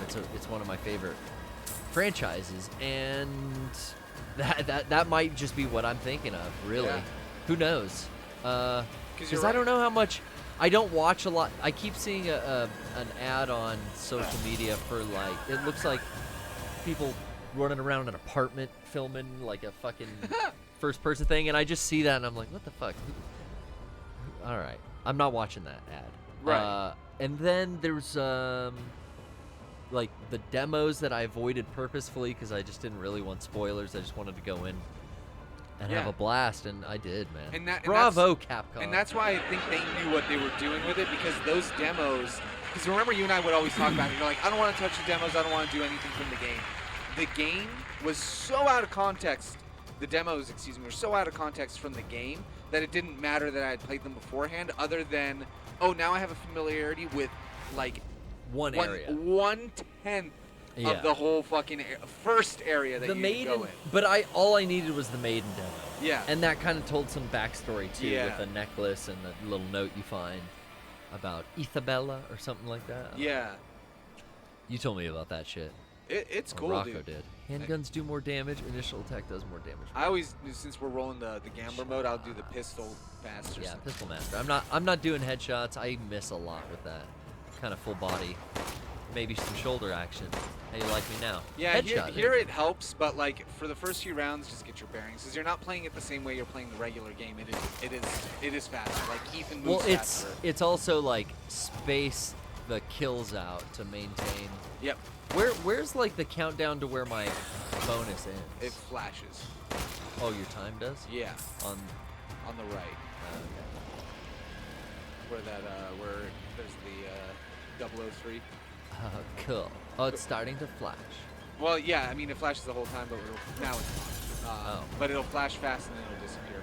But yeah, so again, that's once you get like when you go home and you like play this on the weekend, you actually get to focus on like the run, like like in Skate. Yeah. Or whatever when you come up with your run. Oh fuck. That's good. I do that all the time. I think it's really It can cool. happen. I think it's really cool. Yeah, I'm looking forward to trying this triple S thing that Ryan thinks is fucking impossible. Yeah. I want a lightsaber. Yeah. Well, down the line they'll release what they always release, which is you can buy it. DLC. Yeah. But is that everyone? No. Nope. There's a whole other area up there where you normally talk to the dude with power up and a few different. Oh, okay. That's one of the reasons we haven't gotten the A rank. You have to get an all clear to get. I never found that place, huh? No, See, you were. This is Coach Bryan. He's fucking killing it. Well, not in the last few Mercenary runs, but you were up here in the game. Oh, I was? Yeah. Well, yeah. Not on the Mercenary runs. So Yeah. Oh, yeah. This is fucking coach mode. I fucking need you, dog. Let's get it. I might even play this later. Honestly, like normally what I do when I get off the stream here is because I haven't fucking eaten all day. Oh, you don't do that. That's bad, bro. I normally try to eat something between the show. Like I'll jump up and I'll make beef it jerky or something. Yeah. So I got some food here. Thank you to the boys who supply our closet with our snack closet with nice little. We keep it in a closet. I mean, it technically is a closet. That's funny. But that's funny, and it is. I never thought about that. That is a fucking like repurposed shelf area of. It's like, yeah, that was a closet. You're right. Yeah, it's a nice little. I wanted to say pantry. So this is when Is there a fucking red barrel around here? No. Oh, no, pipe bomb! I body just got shots. it. Just got a. Wait. Oh, there's a pipe bomb behind me. Yeah. I didn't pick it up. Just body shots are also good. But I wanted to say pantry, but my Garrett brain moment of switching words around was I went to a fucking closet. But yeah, so I had a beef jerky and some cashews. But normally, I stream KLBR from 10:45 a.m. until about 4 in the afternoon. I have a meeting. 10:45? Yeah. Well, I start at 10:45 and then start the game at 11. Okay. But then, 10:45 in the morning. I stop at 4. Did I pick up the? Yeah. You did. And I go to a meeting at 4:30. In that half-hour period, I normally have time to either make a sandwich or lunch or something real quick to eat before I come here. But then there are some days where, like, Last of Us was just too much fun. And I kept playing until 4:30. Oh my god. And I'm like, fuck, my meeting is starting now. So then I had to, like, hop off stream, get on my meeting. Then I'm like, oh shit. I better. Today I actually had a little bit more time because you were still finishing up Resident Evil. But I'm like, oh, you know what? Let me get in early today because like normally I kind of feel like I'm getting in at like 6, and I wanna like be able to like just chill with Garrett for a second before. So I got in at 6, but you were still finishing up the game. I was fucking at home still. The one time. So late into the day, I was like, fuck, I'm gonna try to finish. it. I did really enjoy. I watched all the credits, and I was like, I'm just gonna make the show late. If it has to be late, it'll be late. It's worth it because this is. But we were right on time. There should be. Oh, you better start running back. Dog. Shoot that guy, and he's the last enemy to kill. Oh no! Come on. Got ya, bitch. Hell yeah. Got ya, bitch. I like how big of a net when you pick stuff up. Your like area, your hitbox for picking stuff up is fucking huge. Yeah. You can pick up stuff fast too. So fast I didn't pick up or didn't see what key items I had picked up, and then I would be walking around with the key to a puzzle I didn't know I had. That's so fucking. Because I just like boom, boom, boom, boom, boom in the middle of a fight. I picked up a bunch of shit. That's so fucking funny. But yeah, dude, I genuinely, I fucking love this game. I'm so excited to keep playing more of it. Timer games make me like so fucking anxious. Do they? Oh my god. See, I'm like all caffeinated and fucking like twitchy right now because I hate the timer shit. I know exactly what you mean. Like they give you more than enough time to go through it at like a nice pace, and that's why I'm like at the beginning they give you more than enough time. If you want to get like extra clears, then go fucking nuts and try to turbo run it. But honestly, like just have fun with these missions. They're fun to jump in, shoot, and like play this fucking like gallery with a great first-person shooter controls. Yeah, let's take one more call while we play in the gallery. All right. We haven't talked to Zill. Let's see if Zill's on the line. Zill. I hear you guys. Zill, what's up? I'm going to distract myself while playing. This because of I think this is the third round, or this is the second round? Yeah, second round. Oh, it's second round time. It looks like you guys are having a good time. Oh, I literally just finished all this on Triple S, not like yesterday. Whoa! Fucking so shouts you got out. the saber? Yeah. So Ryan can do it. Yeah, Ryan. Oh, it's not. How many easy. Trophies you have, bruh? So what I'm hearing is it's very easy. No. God, no, it's not. But there's it's probably not a at trick. all easy. There's gonna be but it's trial and error. Just isn't good, right? I can watch a trainer. I can watch a YouTube tutorial to kind of fucking get the triple S rank pro strats down, and I'll do it. Yeah, it's like I said, it's a lot of trial and error and knowing the map layout, but that's Mercenaries. I've played. You learn it. We've all played the Mercenaries of all the other ones. You just have to go through it. But you got to get for these look for the first 4 levels, 1911 is your best friend. Really? Fuck the Lemmy. Fuck all the other stuff. It's your best friend. So I should straight up. Yeah, right, I did all of the first 4 levels. 1911, nothing else. You don't need anything else. Huh. It's super whatever, but once you get in the groove, like it's just yeah. I love how different everybody's experience with this game is. Because one person came in and they're like, "You got to do the V67." Yeah, I mean, gun in the game. V61 does work, but it's really good. I mean, I cleared it with this 1911 super easy. Okay. Because it's an automatic handgun. You just hold down the trigger and it just takes them apart. Right. So. And I didn't really. You know what? I like the Lemmy because I used it in game and I just fucking hooked it up. It's good. It's good practice that you're using the Lemmy now because Village 2, all the last 4, they force you to use the Lemmy and it's a piece of shit gun. Oh. It's garbage. I used it as my main in my first playthrough just because I maxed it out, and it was kind of shooting hotter than it was like 190 damage, where my 1911 towards the end wasn't. Mm-hmm. Yeah, I'm excited to New Game Plus it again. Talking more about Lady D. Yeah. Did you guys see those Japanese ads when we were talking about the marketing and stuff? And I forgot to mention, like, there were puppet ads in Japan. No, of all 4 of the sub bosses. I didn't know. And they were cute, and we didn't really get them here. Cause I saw some shit online, but right. They just seem to market, differently. Yeah, I saw some of those commercials. It's neat. It's funny. It's not just like I'm seeing puppet ads all over the place, just in media. People are using puppets again, and it's kind of just with regular advertisements. It's cyclical. It's got to be a cycle, man. Crank Yankers is coming back. I think there's like a new season of Crank Yankers. Yeah, MLB. Yeah, it's been like 15 something years. Oh yeah, isn't there like Nike commercials and MLB commercials. There's MLB The Show. They had this like fucking mascot, the coach, this little fucking hand puppet. I just realized now. Yeah, okay. During the development cycle, I think genuinely everyone as copies. Stupid as it is, that kind of thing It's is trendy. like people don't realize how they can be controlled by things from their childhood that they don't realize. And for some reason, when a puppet is talking, it's easier for adults to deal with shit. I don't get it, but when a little puppet is talking like this, just like it is a coping mechanism. They would fucking be like, "Hey, look, I'm the puppet now. Mr. Hand is the one who's telling you gotta behave. You gotta behave so that you can get a treat after the thing." And somehow you listen to Mr. fucking Puppet. I don't know what that is about people. Like we don't. I mean, they do that with animals too, like with like baby animals and stuff. So Mauricio mentioned Triumph, like to feed them. The insult comic dog. Yeah. You know, that is like the.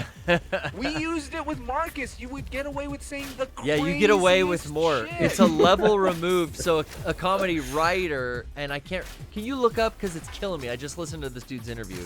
The guy who writes Brian, the guy who does the voice and writes, you know. He wrote for SNL. He's Triumph the Insult Comic Dog. I didn't know. Triumph Dog.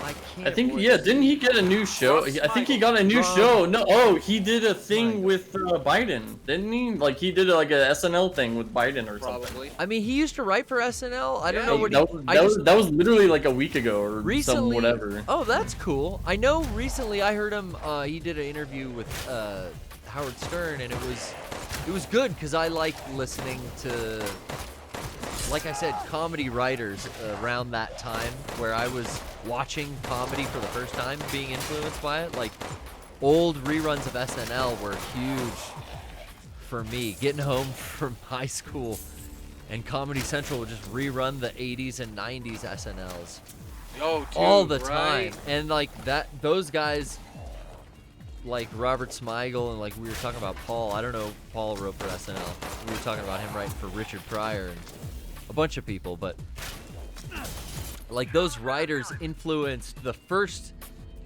comedy that I saw. Yeah. And it's cool hearing their stories about like where they were in their lives, and it's like they were in their fucking like 20s. Yep. They were younger than we are, doing. I mean, they were doing what we were doing back then. That's like, what I think at about. our I'm age, like. I'm like, damn, I peaked, bruh. So what? No, because like. No, I'm Old Snake now. So what? Old Snake was the best Snake.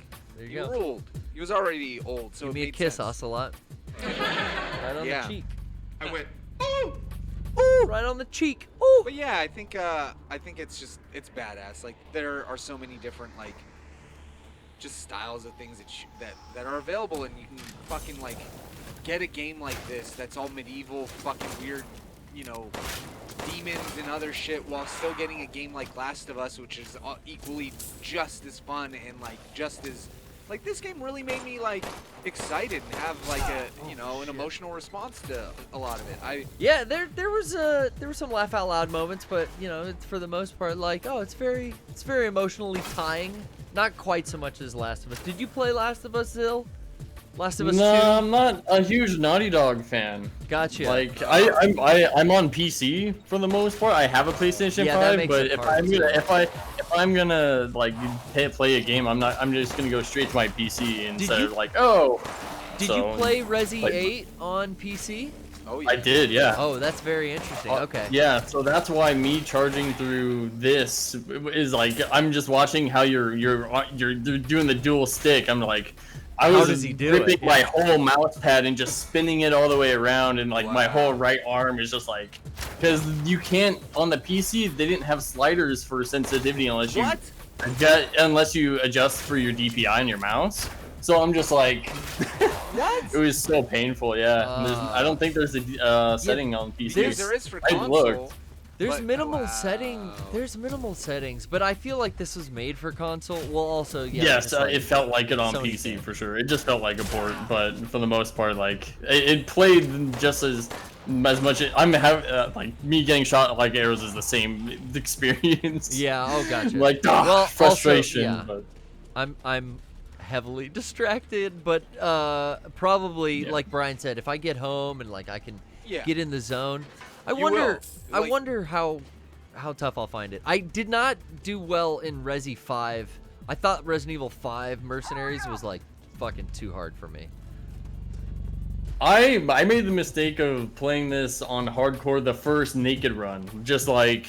I booted up the game. I'm like, I'm playing hardcore, and that was a mistake. Bro, you got balls of steel. Wow. I was like, I'm doing it, and it was awful. I was out of resources almost the entire game because I didn't know where anything was. I was just like, oh, this is so brutal. Yeah. Like with the fan guy, you know, with the spinning blades, Chainsaw I had fucking maybe dude? 3 shotgun rounds, and I was just dying over and over and over again.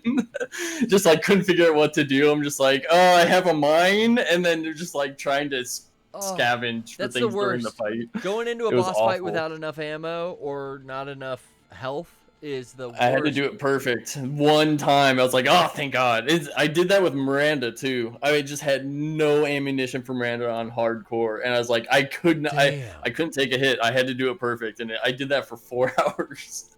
It was so frustrating. Fuck. You can stick with it, bro. I gotta commend you. Fucking 4 hours. Fucking 4 hours. Isn't that great though that there's a post-game mode that's 4 hours and it's like its own fledged game? Got it. Yeah, for sure. It's an extra content, man. You gotta have that content. Squeeze it out. I love it, and they did this with fucking Devil May Cry 5 as well. You can play the full game and then go back and just get completion points. I know. I only did that one once. I gotta do it again on PS5. Yeah, I'm starting the only lightsaber run tomorrow, probably. Just that'd be cool. Lightsabering everything. That's all. That's all it's gonna be. But I'm turning it to casual. I don't have time for normal mode. No, fuck that. At that point, unless you're doing it for a purpose, like do you know how much? Yeah. Do you know how much damage it does? It does a big chunk for Ooh, sure. right. I was playing it with hardcore today, and it 3-shot some of the guys with the faceplates, so it does a good damage. But meleeing on no, this is on Shadow Village difficulty, whatever. So even the higher. Yeah, but I mean, knifing, you just get punished if you're just knifing stuff all the time. It's not even like worth it at all. Wow. Yeah, I remember the fire knife in Resident Evil 3 was really the hot good. Dogger. The hot dogger, yeah. I like Fabulous that name. I love the hot dogger. That was a cool thing, like to do like post game stuff. Like, all right, let's bring out a goofy weapon. Yeah. It's not online.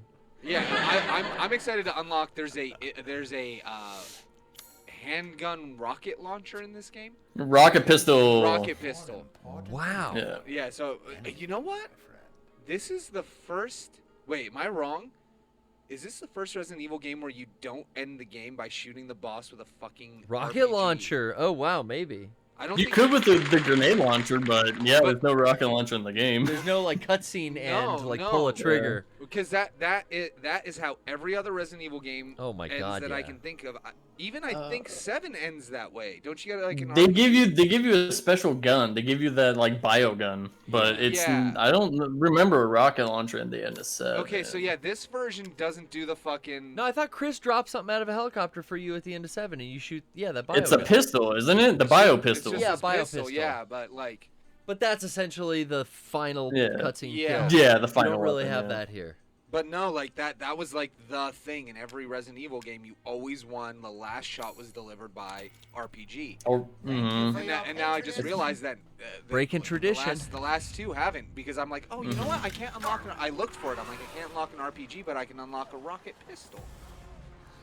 Rocket pistol. I haven't played with it yet. I just unlocked it, but I don't know. It's probably just like a small like grenade launcher. Who knows what a rocket pistol does? Oh, it'll probably just hit like a actual RPG. Well, I think the ideal thing is that it takes up so little space in your inventory too. Well, yeah. Or that's they just me. smaller. I love that. Enemy movement decreasing is pretty little cool. pocket, rocket in your pocket. One a lot. But defeated with a gun, explosion. I like this one. Keep them moving at me. Keep me on my toes. All right, no one exploded. I think it's like a. It's RNG. It's like a chance to explode. Oh, gotcha. It just kind of you can't really predict on it, but when it happens, like yes, it happened. Yeah. That's why I won't always get that one. See? Look at that one. Like I won't always get that one. There you go. See, it worked out. But Frankenstein. Shoot him again. Oh, why'd I try to melee him? That's not You the didn't have button. any ammo at that point. Didn't Leon have a cool kick in Resi 4? Yeah, when you would shoot him. And a You can suplex. shoot him at any point. You don't have to wait till he's done talking. I don't know. I like looking into his eyes. Oh, okay. Just in case. So I'm like, you're just standing there staring this guy down. I think they look so cool. Once I They got to do. Frankenstein's, I was like, this is fucking awesome. They do. hid that perfectly. Like, I was not spoiled on Frankenstein's. That's what I mean. Like, the fact that they took this all in a whole nother direction, it's still monsters. It still feels like Resident Evil. And and now the characters they've added with post game and Rose and everything, it's cool. I'm very excited. I can't wait play to this wait to game. see what they're gonna do with Rose for sure. Yeah. If it's been a year or 30 years or if Dream if game? she's aging fast, so Who knows? My Who dream knows? game is like we get a Rose and Jill kind of like two-character story like Resident Evil 1 and 2, where you get the two characters, but we get Rose and Jill together. I want some kind of like mentoring. Maybe Chris can show up in the story. I mean, people are saying that Ethan survived at the end, technically. Well, who walks up to that fucking car? That's so. Now, what the chat said The brake earlier lights are on. was that might have been Ethan. I've heard that as well. I think they're just being lazy and they just used his icon. And they're just like, yeah, just use his thing at the end. We'll explain. Maybe they haven't decided. Just use the model. After everything, that worked out. After everything they did to make so much detail and so Dude, many. where's the exit? Dude, you gotta go through the house and go out the other side. Not this house. The one across the little creek. I always get lost in this part of the fucking game. Yeah. Anyway. Go in here. You can either go through the house and then jump through the window here, and then turn right, or you could have gone around the house. That's left. There you go. And then people start coming out of this, and there's a time extension to your right as well. Coach And then Bryan, you go I need my coach. You go through this house and up the stairs. There's like 4 guys. Nice. But I love love that you ended up being VOW in this game, and that like Rose is the byproduct of two people who have survived, who are BOWs. And what was you were hallucinating that girl with the Doc Martens? It was like the boss, the BOW from 7. I like that they brought her back in the cutscenes. Whatever, yeah. Evelyn? Evelyn, yeah. Yeah, so she was the imperfect version of Mother Miranda's kid. So that's why. So she was almost there, but not quite, and that's why. That's because Umbrella made there. Yeah, and so what your daughter is basically like, and so this is again tying it back to why we think it's Ethan at the end, is because it's almost like, well, he willed his moldy self to like carry on. To regen a nuclear bomb, yeah, totally, I believe that. Well, or the Metamucite made copies of them, like. Yeah, maybe. Their consciousness is locked in the Metamucite, so it could be. A copy of their dad come back many years later. But Chris doesn't like BOWs, and if Ethan's one, then Chris is gonna have to kill Ethan. Well, I mean, he's they let already Mia dead. live, and Mia's technically one. Is she? Yeah. No, they cured her with the thingy at the very end of 7. Yeah. I guess so. But I mean, but Ethan never got that little syringe, so that's why I think they tied it into this one. So I guess that's why he's special, is because he was able to withstand the Kadu and not become like fucked up. Kind of like a shoot that one. Kind of like a Hail Payment situation where it was like Hail Payment, where she was being set up to be transferred into. Yeah, you can go around. Oh, I picked it up from inside the room. They're pretty generous about that. Like the hitbox is huge. Yeah. Speed increase, close combat, headshots, of course. Yeah, Agile is like super prime for show. Ethan doesn't have a Kadu. Okay, thank you, Ryan, for clarifying that. But no yeah, Kadu here. Oh yeah. Oh hey, Beast. These guys are sick, and their glowing eyes is such a good character design all around. Firing, keep firing. So sick.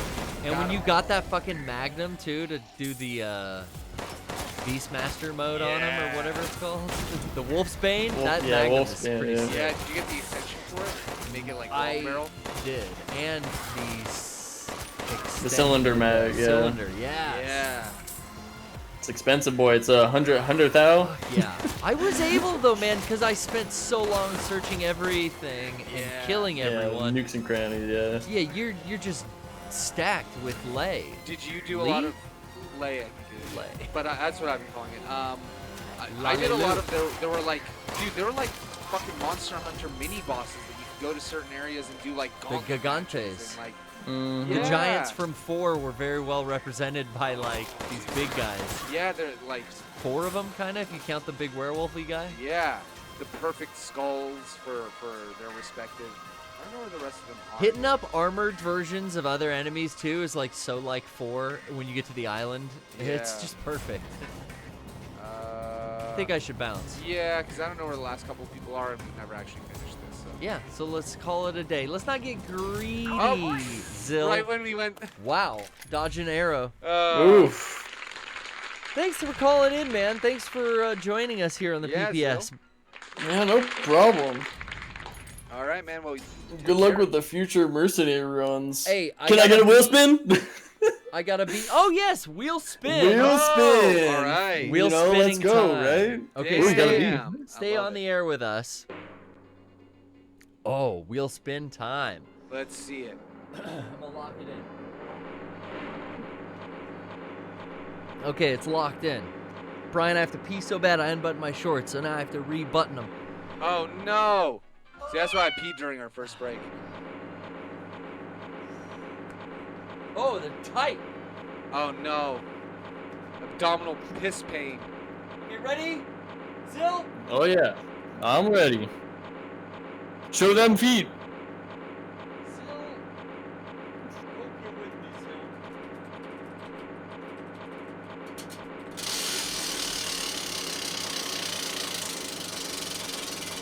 Zill.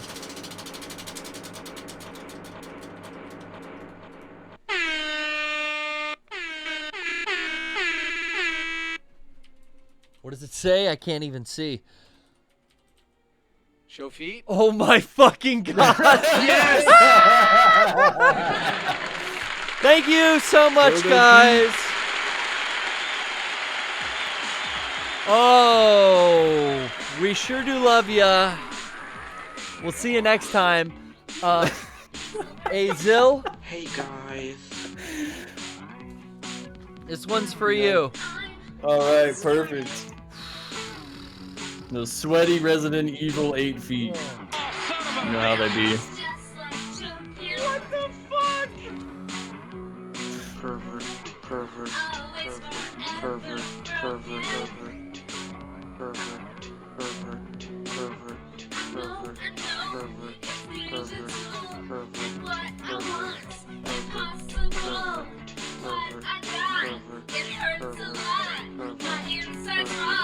Oh, they're dirty. Fuck you, pay me!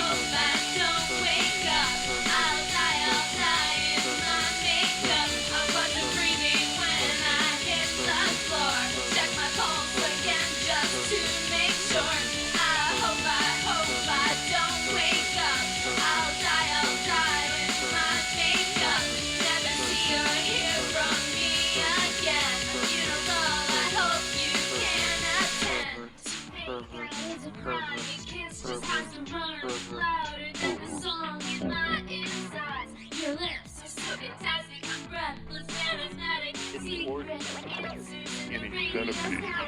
I don't know who you are or what you're talking about. Let me just talk to your supervisor then. We don't need to continue this. One moment.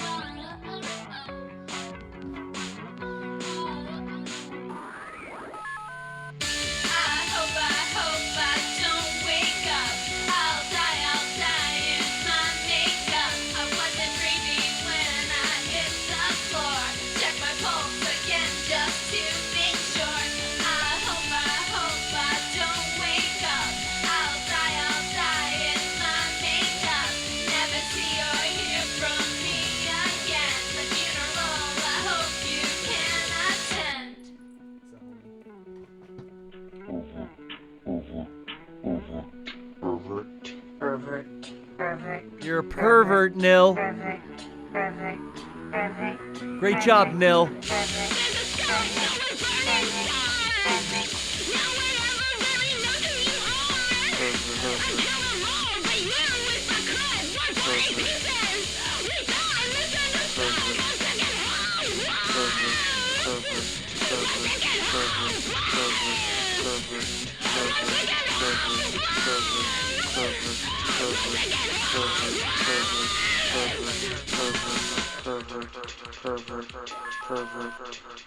Thank you.